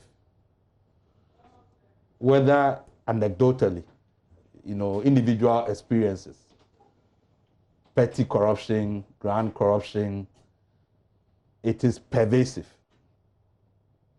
Second point is that people are beginning to accept it as a way of life. Actually, people get fatigued by hearing about corruption because they feel helpless in tackling it. And that is what is, for me, the most dangerous thing, because it then is an acceptance of a certain type of society where basically truth, honesty, integrity are actually a rare commodity. And if you are honest, truthful, and a person of integrity, you are actually at risk.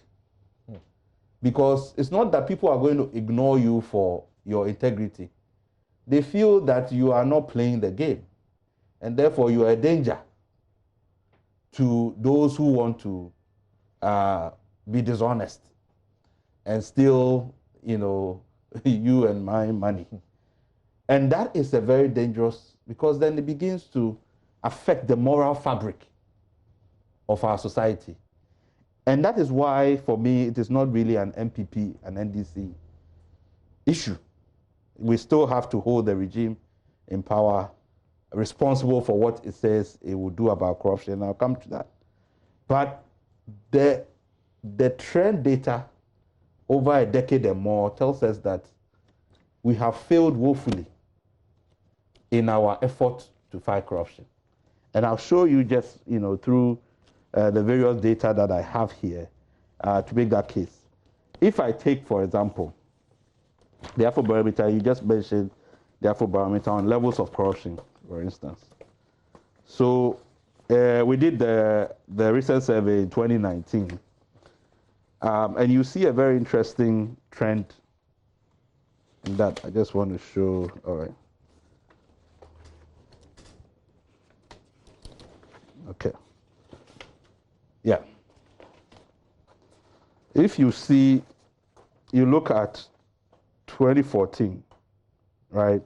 2014, where we were really at one of the highest peaks of corruption that we have seen, in terms of people saying that corruption has increased somewhat or a lot.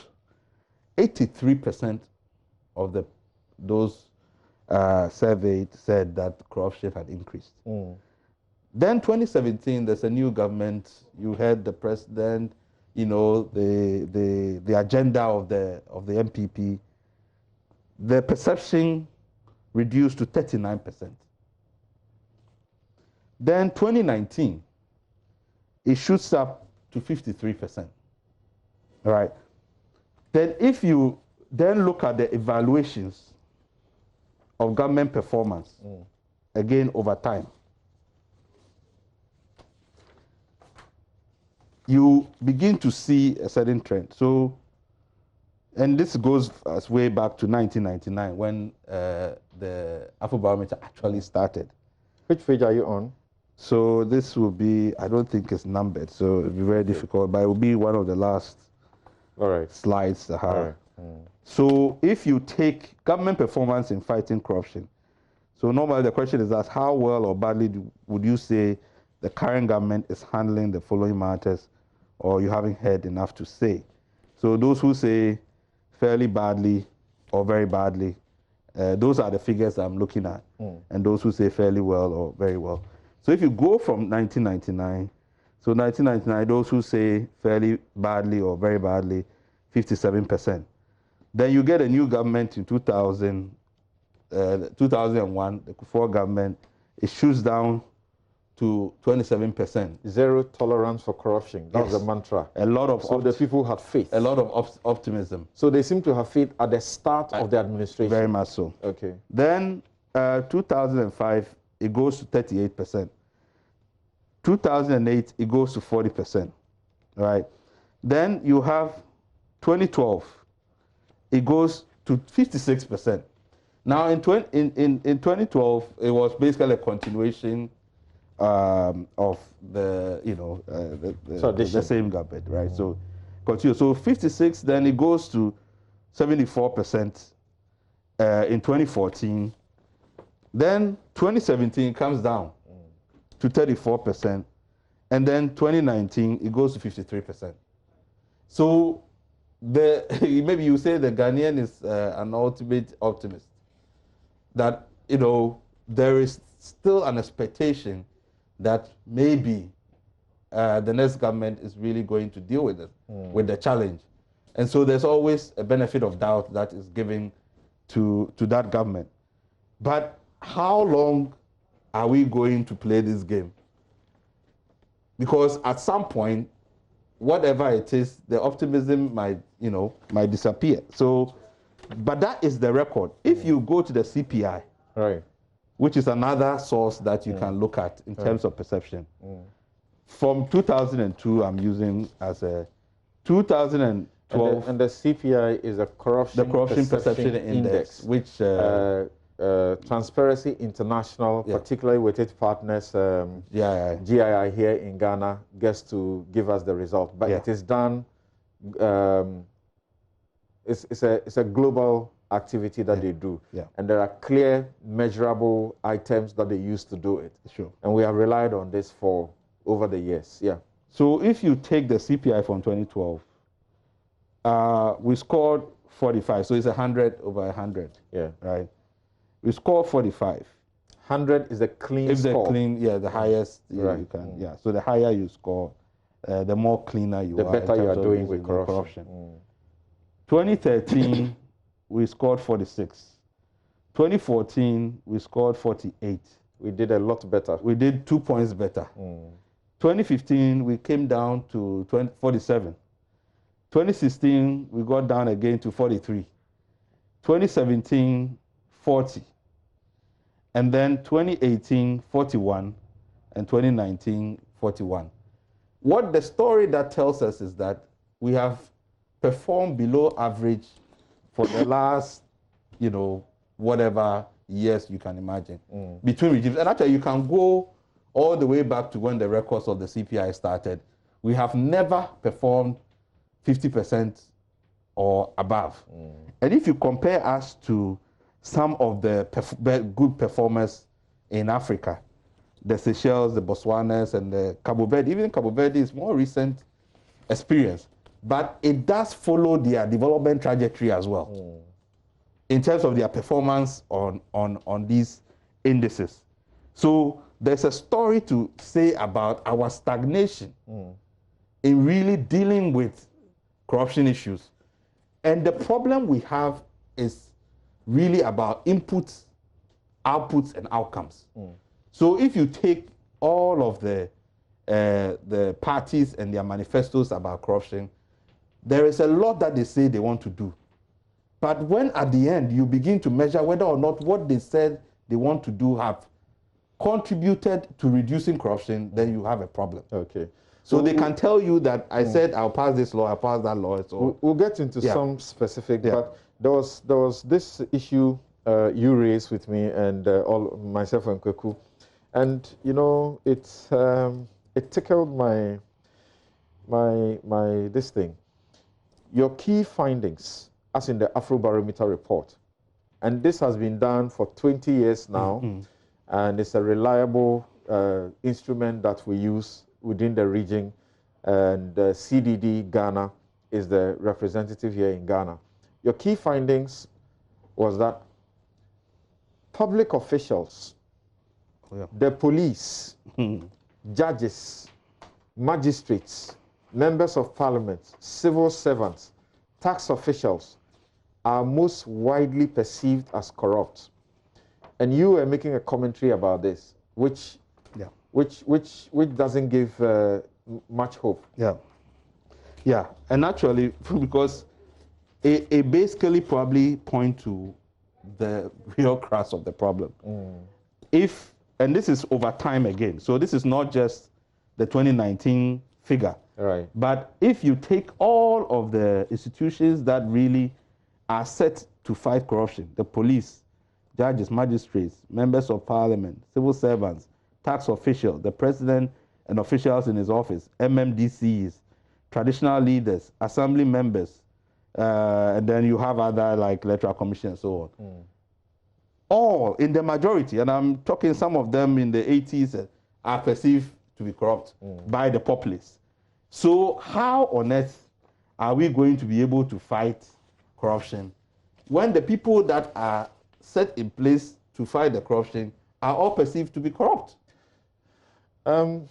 Mary, let me start with you from your own work, as in the work that the Transparency International does and you collaborate with them.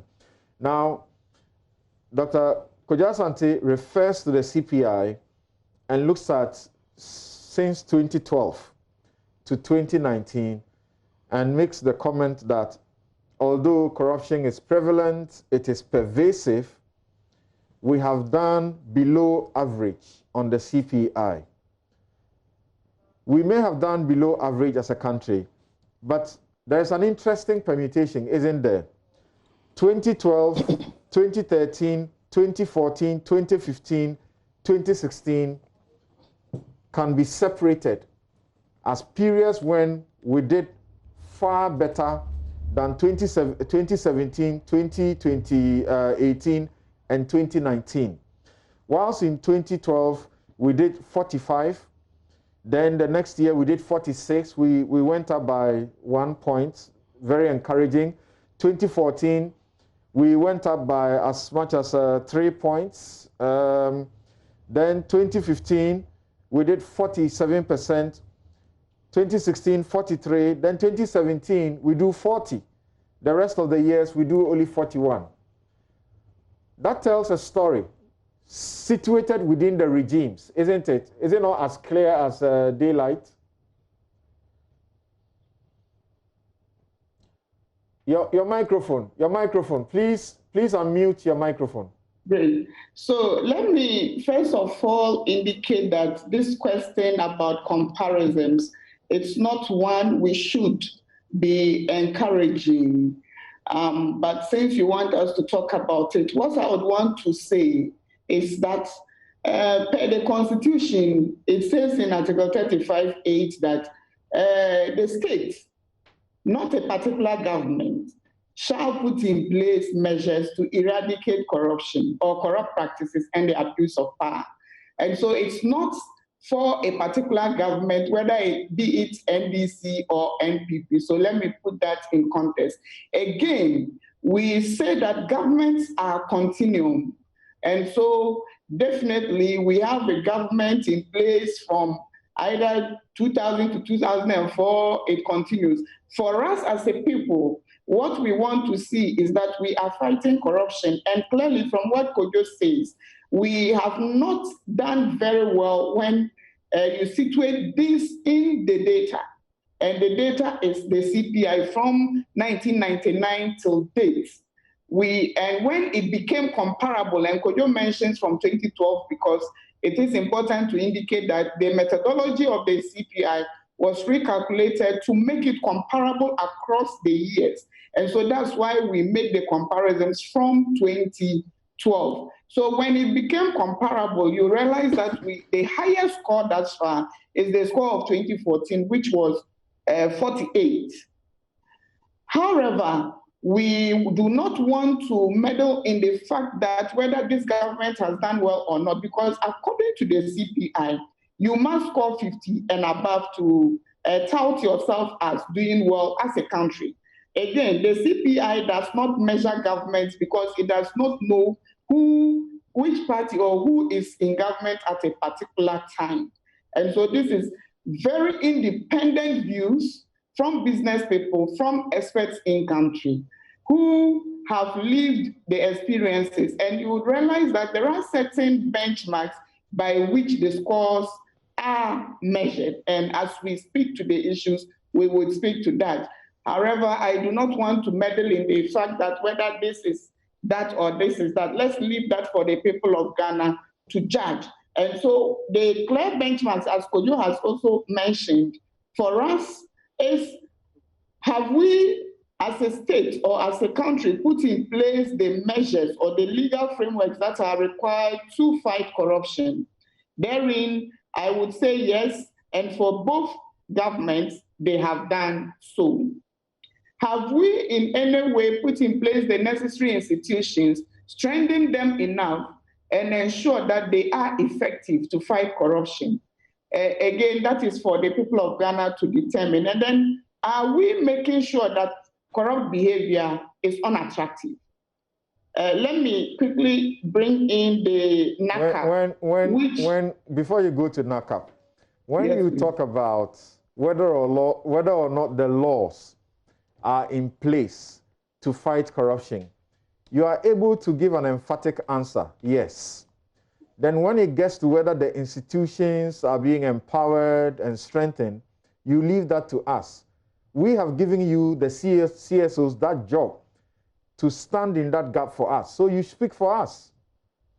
Okay, great. I can say for a fact that some of the things that are happening, and this is not for one government, across the various parties' dispensations, you would realize that one of the clarion calls from civil society has been the fact that the institutions of states who are mandated to fight corruption are not given the needed resources to ensure that they fight corruption and fight it very well.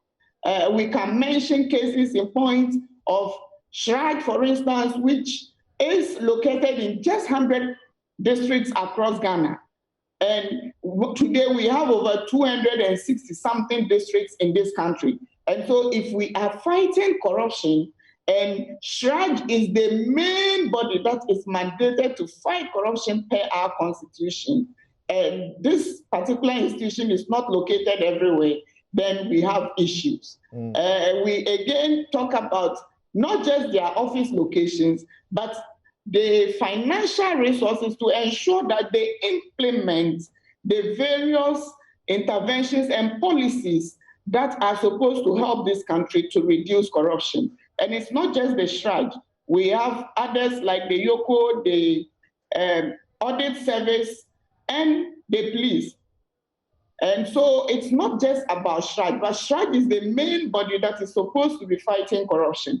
And you are aware that this institution is not that capacitated to do an effective job. It also has a threefold mandate, which even makes their case worse. If they were focusing on just anti-corruption, perhaps they would be doing more.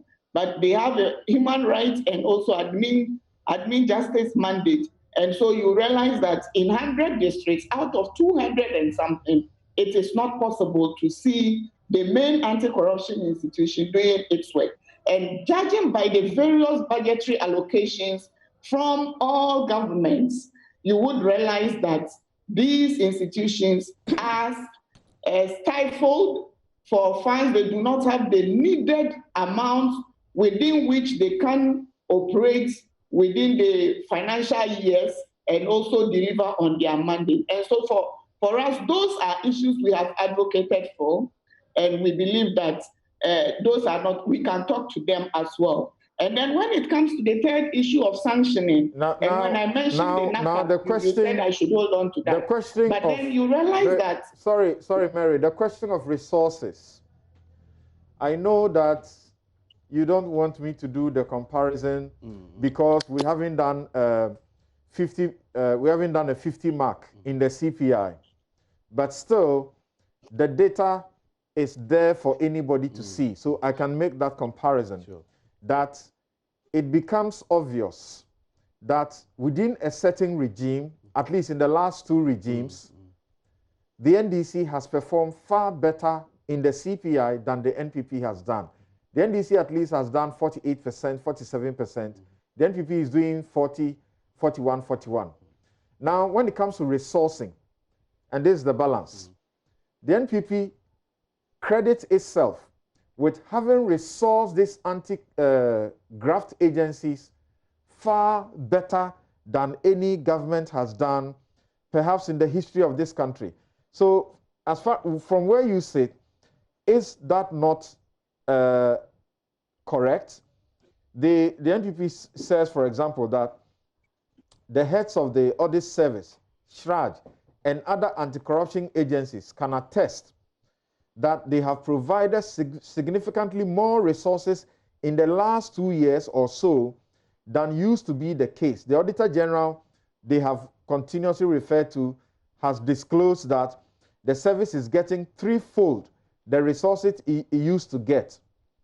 You know, so isn't that too, when it comes to that too, does the NPP not do better than the NDC, and yet the corruption perception, NDC does better than the NPP?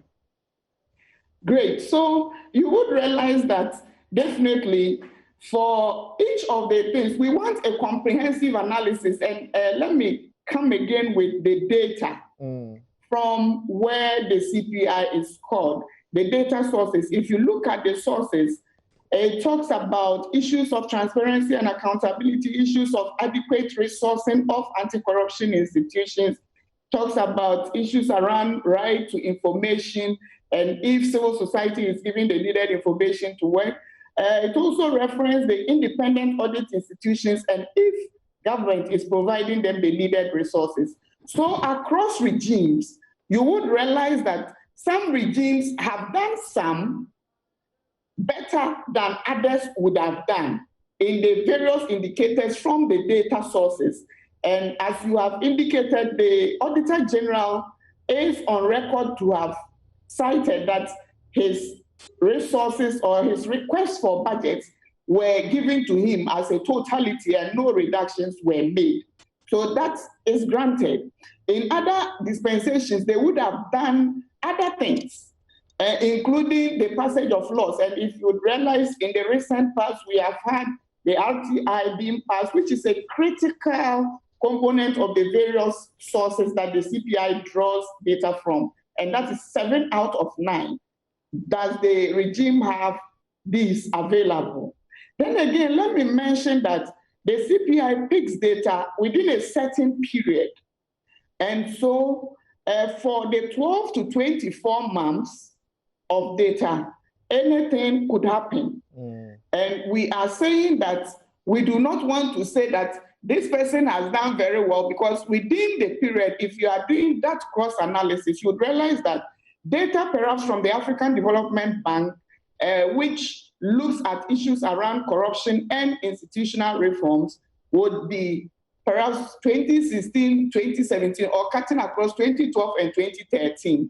So you would say that. And so people would say, why are we not trying to do this analysis based on who is doing better than who? We are saying that for a fact, no one is doing better for us because we haven't crossed that mark. We are saying everybody has done their own. And so if you realize, even with sanctioning, you realize that across the regimes, everybody is doing their part when it comes to the fight against corruption. However, is what they are doing what we want to see being done? No, we want to see more, because the allegations of corruption that are coming in, day out, we want to see more attention being paid to them than the lip service, which continues to be what we observe each and every day across this country when we wake up from sleep. All right, so I'll return to you. We'll look at a bit of the detail and, for example, the recommendations that the GII gives for improving the situation. Yes, Kakuso, like she mentions, we passed the special prosecutors law. Everybody was excited. This is such a major boost to the fight against corruption. You know now that there is a section of the society that feels, well, did we go or did we come? It hasn't added anything really. We passed the RTI, a big anti-corruption, document. Yet we have government institutions, public services that are denying people basic information they are requesting. The passage of the RTI remains passage of the RTI. Nothing more substantially done to bring it into effect, even though it's the only law that has a history of being passed and having a clause that says it must take 1 year before it can be implemented. And we still are grappling with the implementation. So how do you assess the regime comparatively? Well, you see, the incumbent regime, during which period this corruption perception index are produced and the verdicts that come with them, must have the courage to accept the challenge. These are credible institutions that come out with very credible indicators of what you are doing relative to the fight against corruption. I've been a student of this research findings since it began. And I know how we have dealt with it within the political framework, where we try to score points, either in the name of this party or this government as against the other one. That has, in a way, complicated the need to bring clarity to bear on it. One is good, they are good to issue statements to praise themselves. Exactly, and we can have thousands of examples here. There were times even the Kufuor administration even had problems with the CDD. I'm sure you remember over some of those things, because Mr. Kufuor's view was that it's just perception. It means nothing. We've had the same thing subsequently.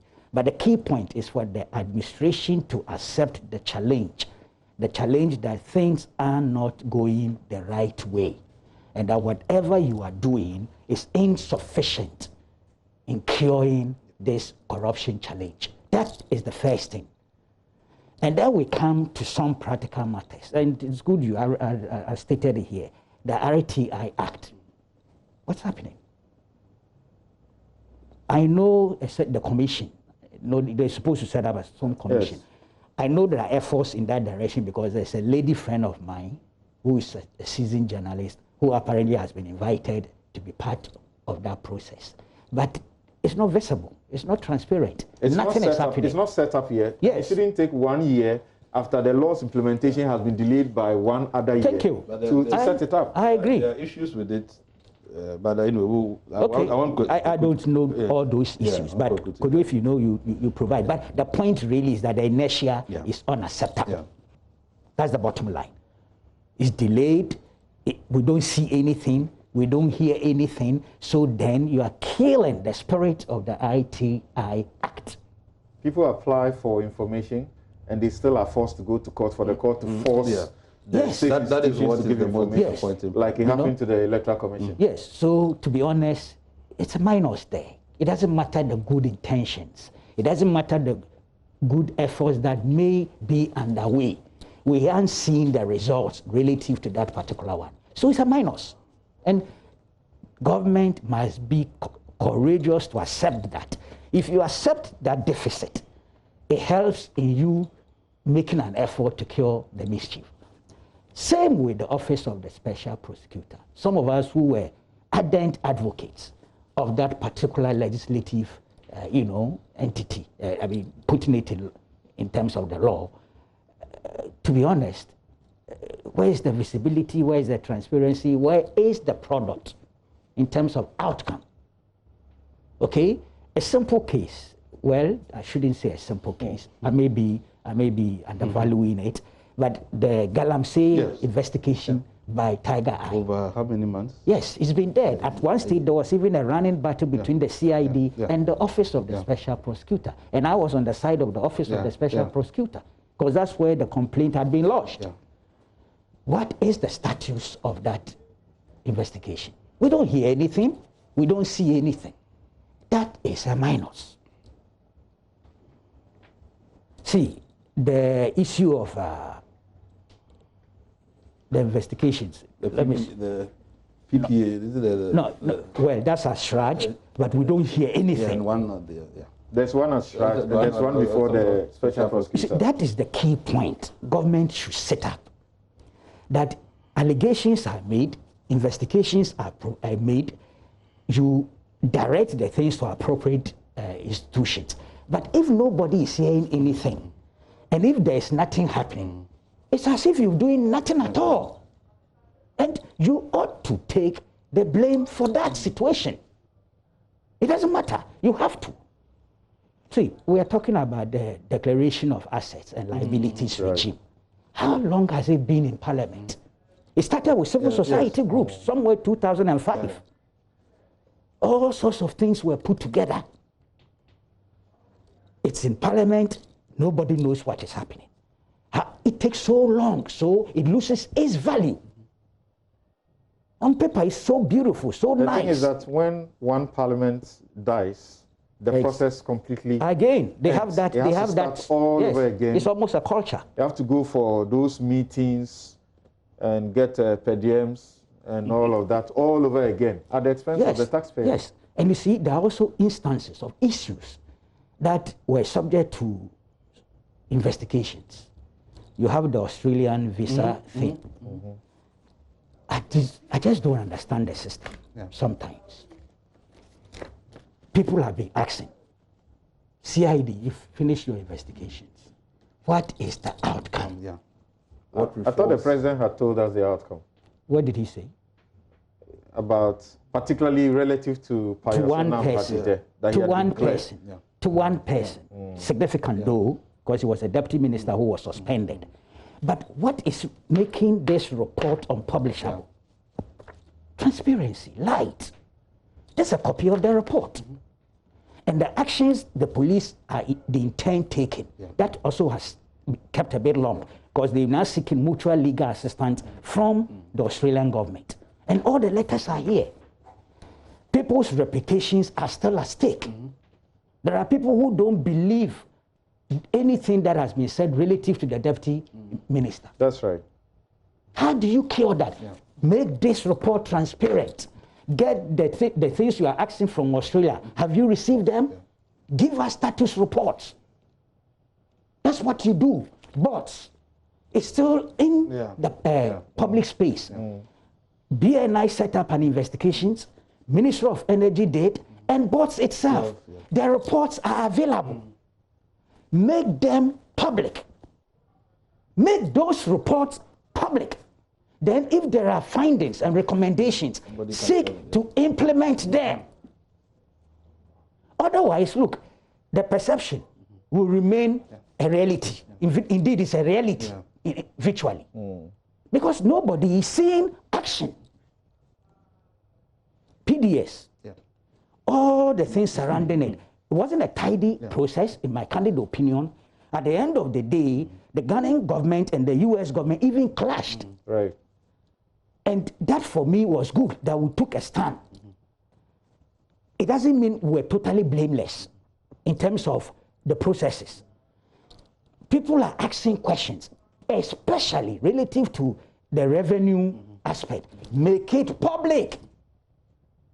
Then there were allegations of fraud. Yes, and indeed there was fraud. Beyond allegations, those have been confirmed. Yes, by our own side of the team. This is the Ghanaian government report. This report was what was given to the FTI, the US private.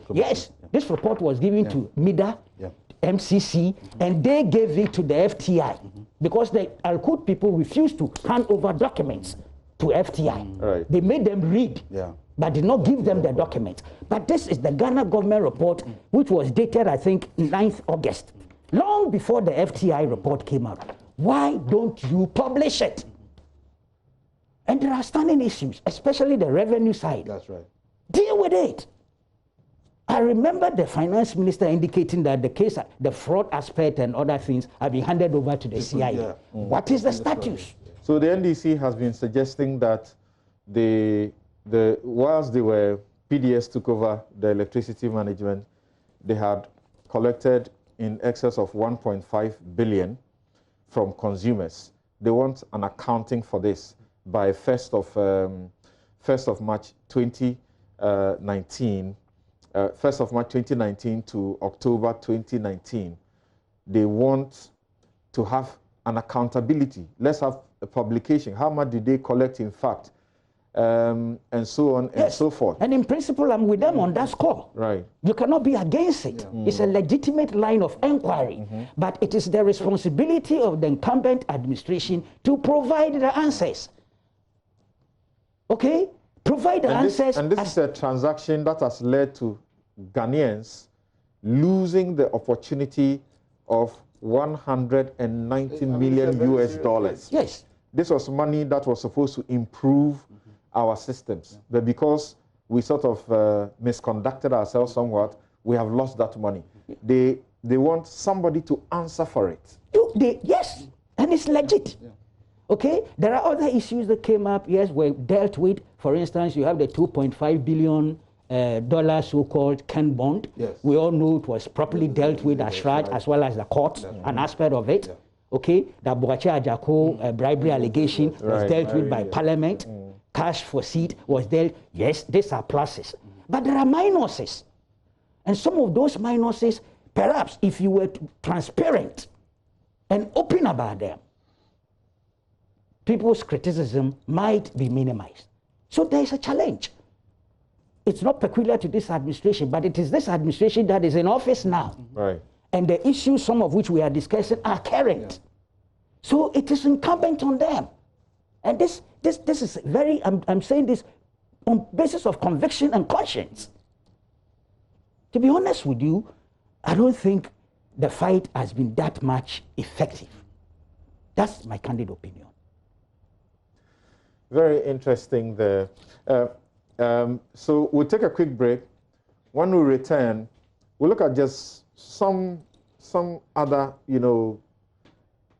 aspects, but focus on the recommendations for solutions so that we avoid this ritual of all the time talking about the corruption and it's never, it doesn't seem to ever go away. Lamenting. Right. Yeah. We'll be right back.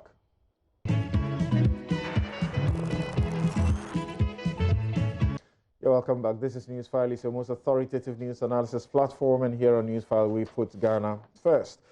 The show is brought to you by the candid sponsorship of Bank of Africa, strong as a group and close as a partner. MTN everywhere you go. Shasi University, educating ethical and entrepreneurial leaders for Africa. Consolidated Bank, we stand with you. Durafloss, where Durafloss goes, water flows. Waylead, we build you home. Star Assurance, your solid partner. And Rehoboth Properties. So, could you now, I was hoping we could do a bit before we get to the recommendations and solutions that we should be talking about, because my understanding is that these recommendations and solutions we find in your Afrobarometer, in the CPI report, they are known, except that they are never really effectively implemented. Each year, the Auditor General's report, we know, is littered with acts of embezzlement, fraud, thefts.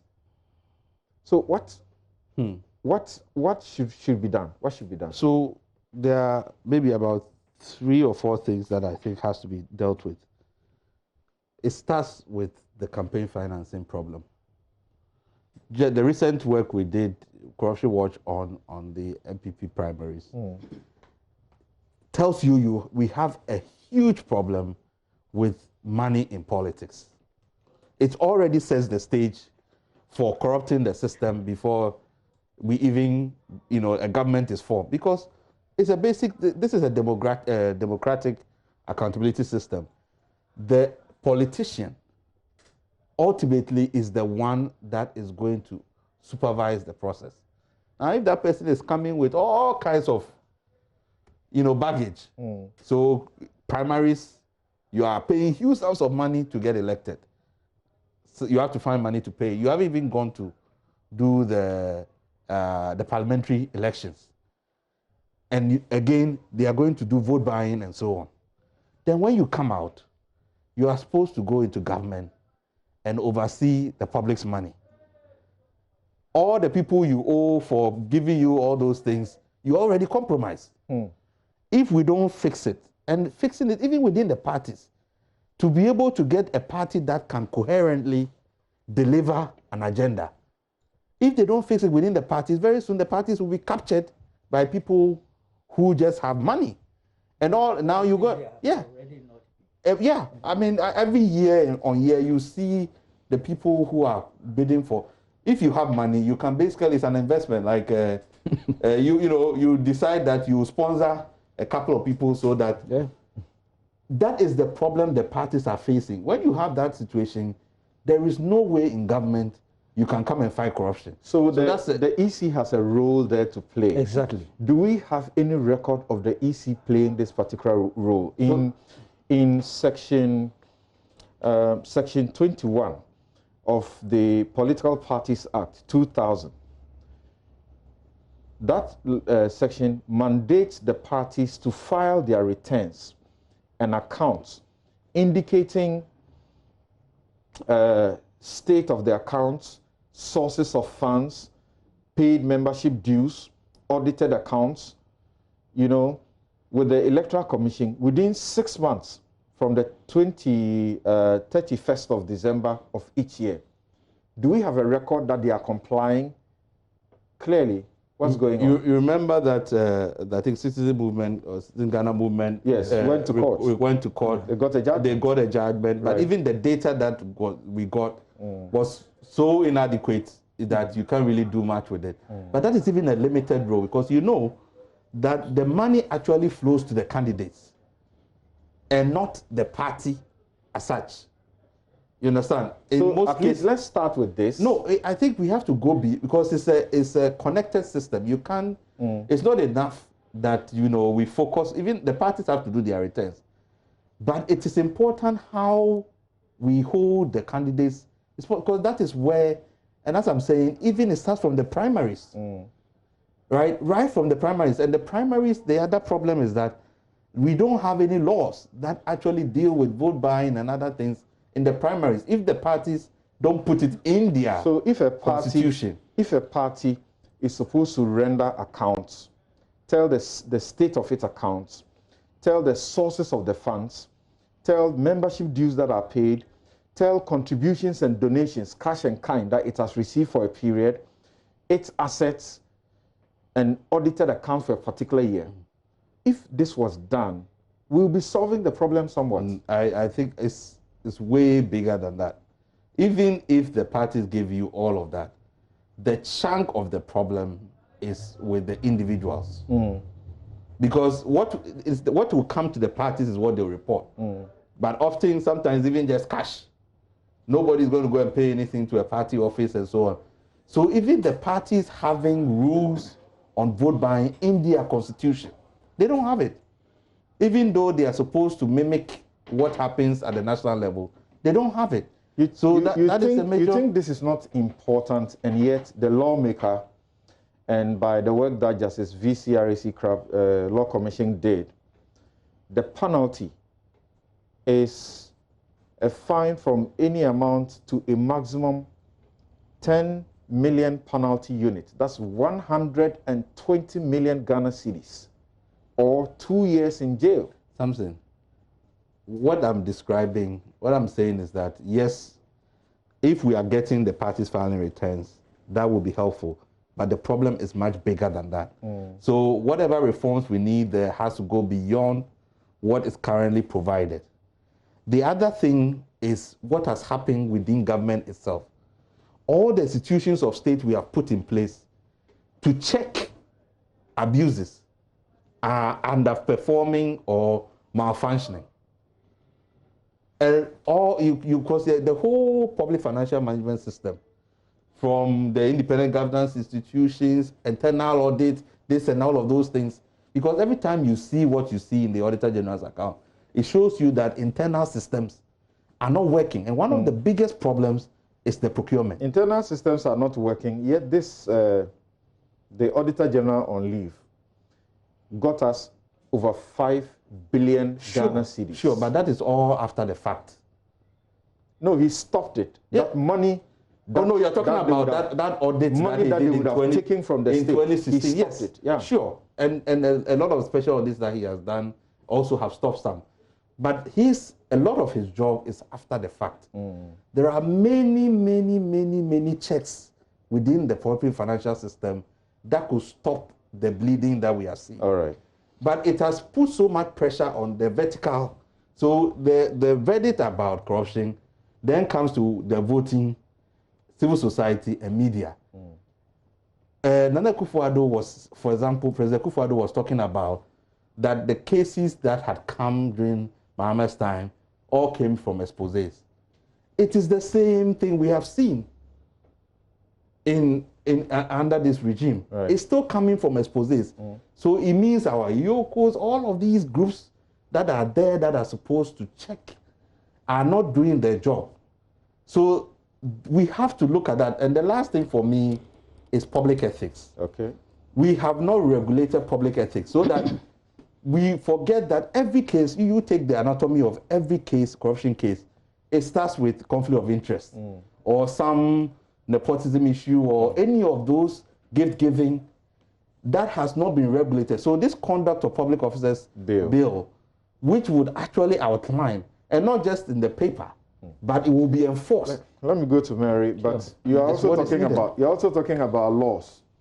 And you are the same people who say Ghana has all the beautiful laws, the best of the laws, to catch a thief. Thieves in public office, and yet we are asking for more laws and more laws. Now, Mary, you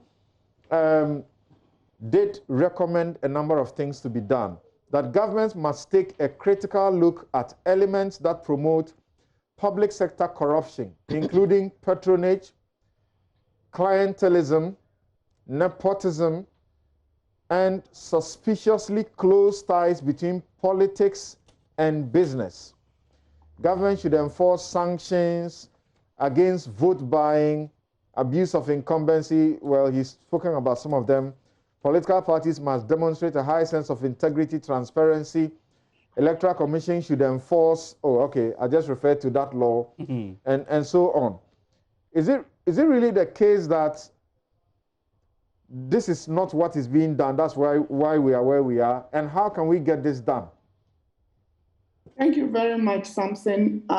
One of the things that I agree with Kojo on all he said, and also particularly with Kweku Baku when he mentions that the issue of transparency is not adequately addressed when it comes to some of the scandals that have come up, which have been unveiled by individual efforts and through investigative journalists. And so, going to your question specifically, our recommendations are based on facts, and the recommendations we make are supposed to assist the states and governments who are in power at the time to ensure that they put in these recommendations into policy and also action to ensure that we make some gains when it comes to the CPI in subsequent years.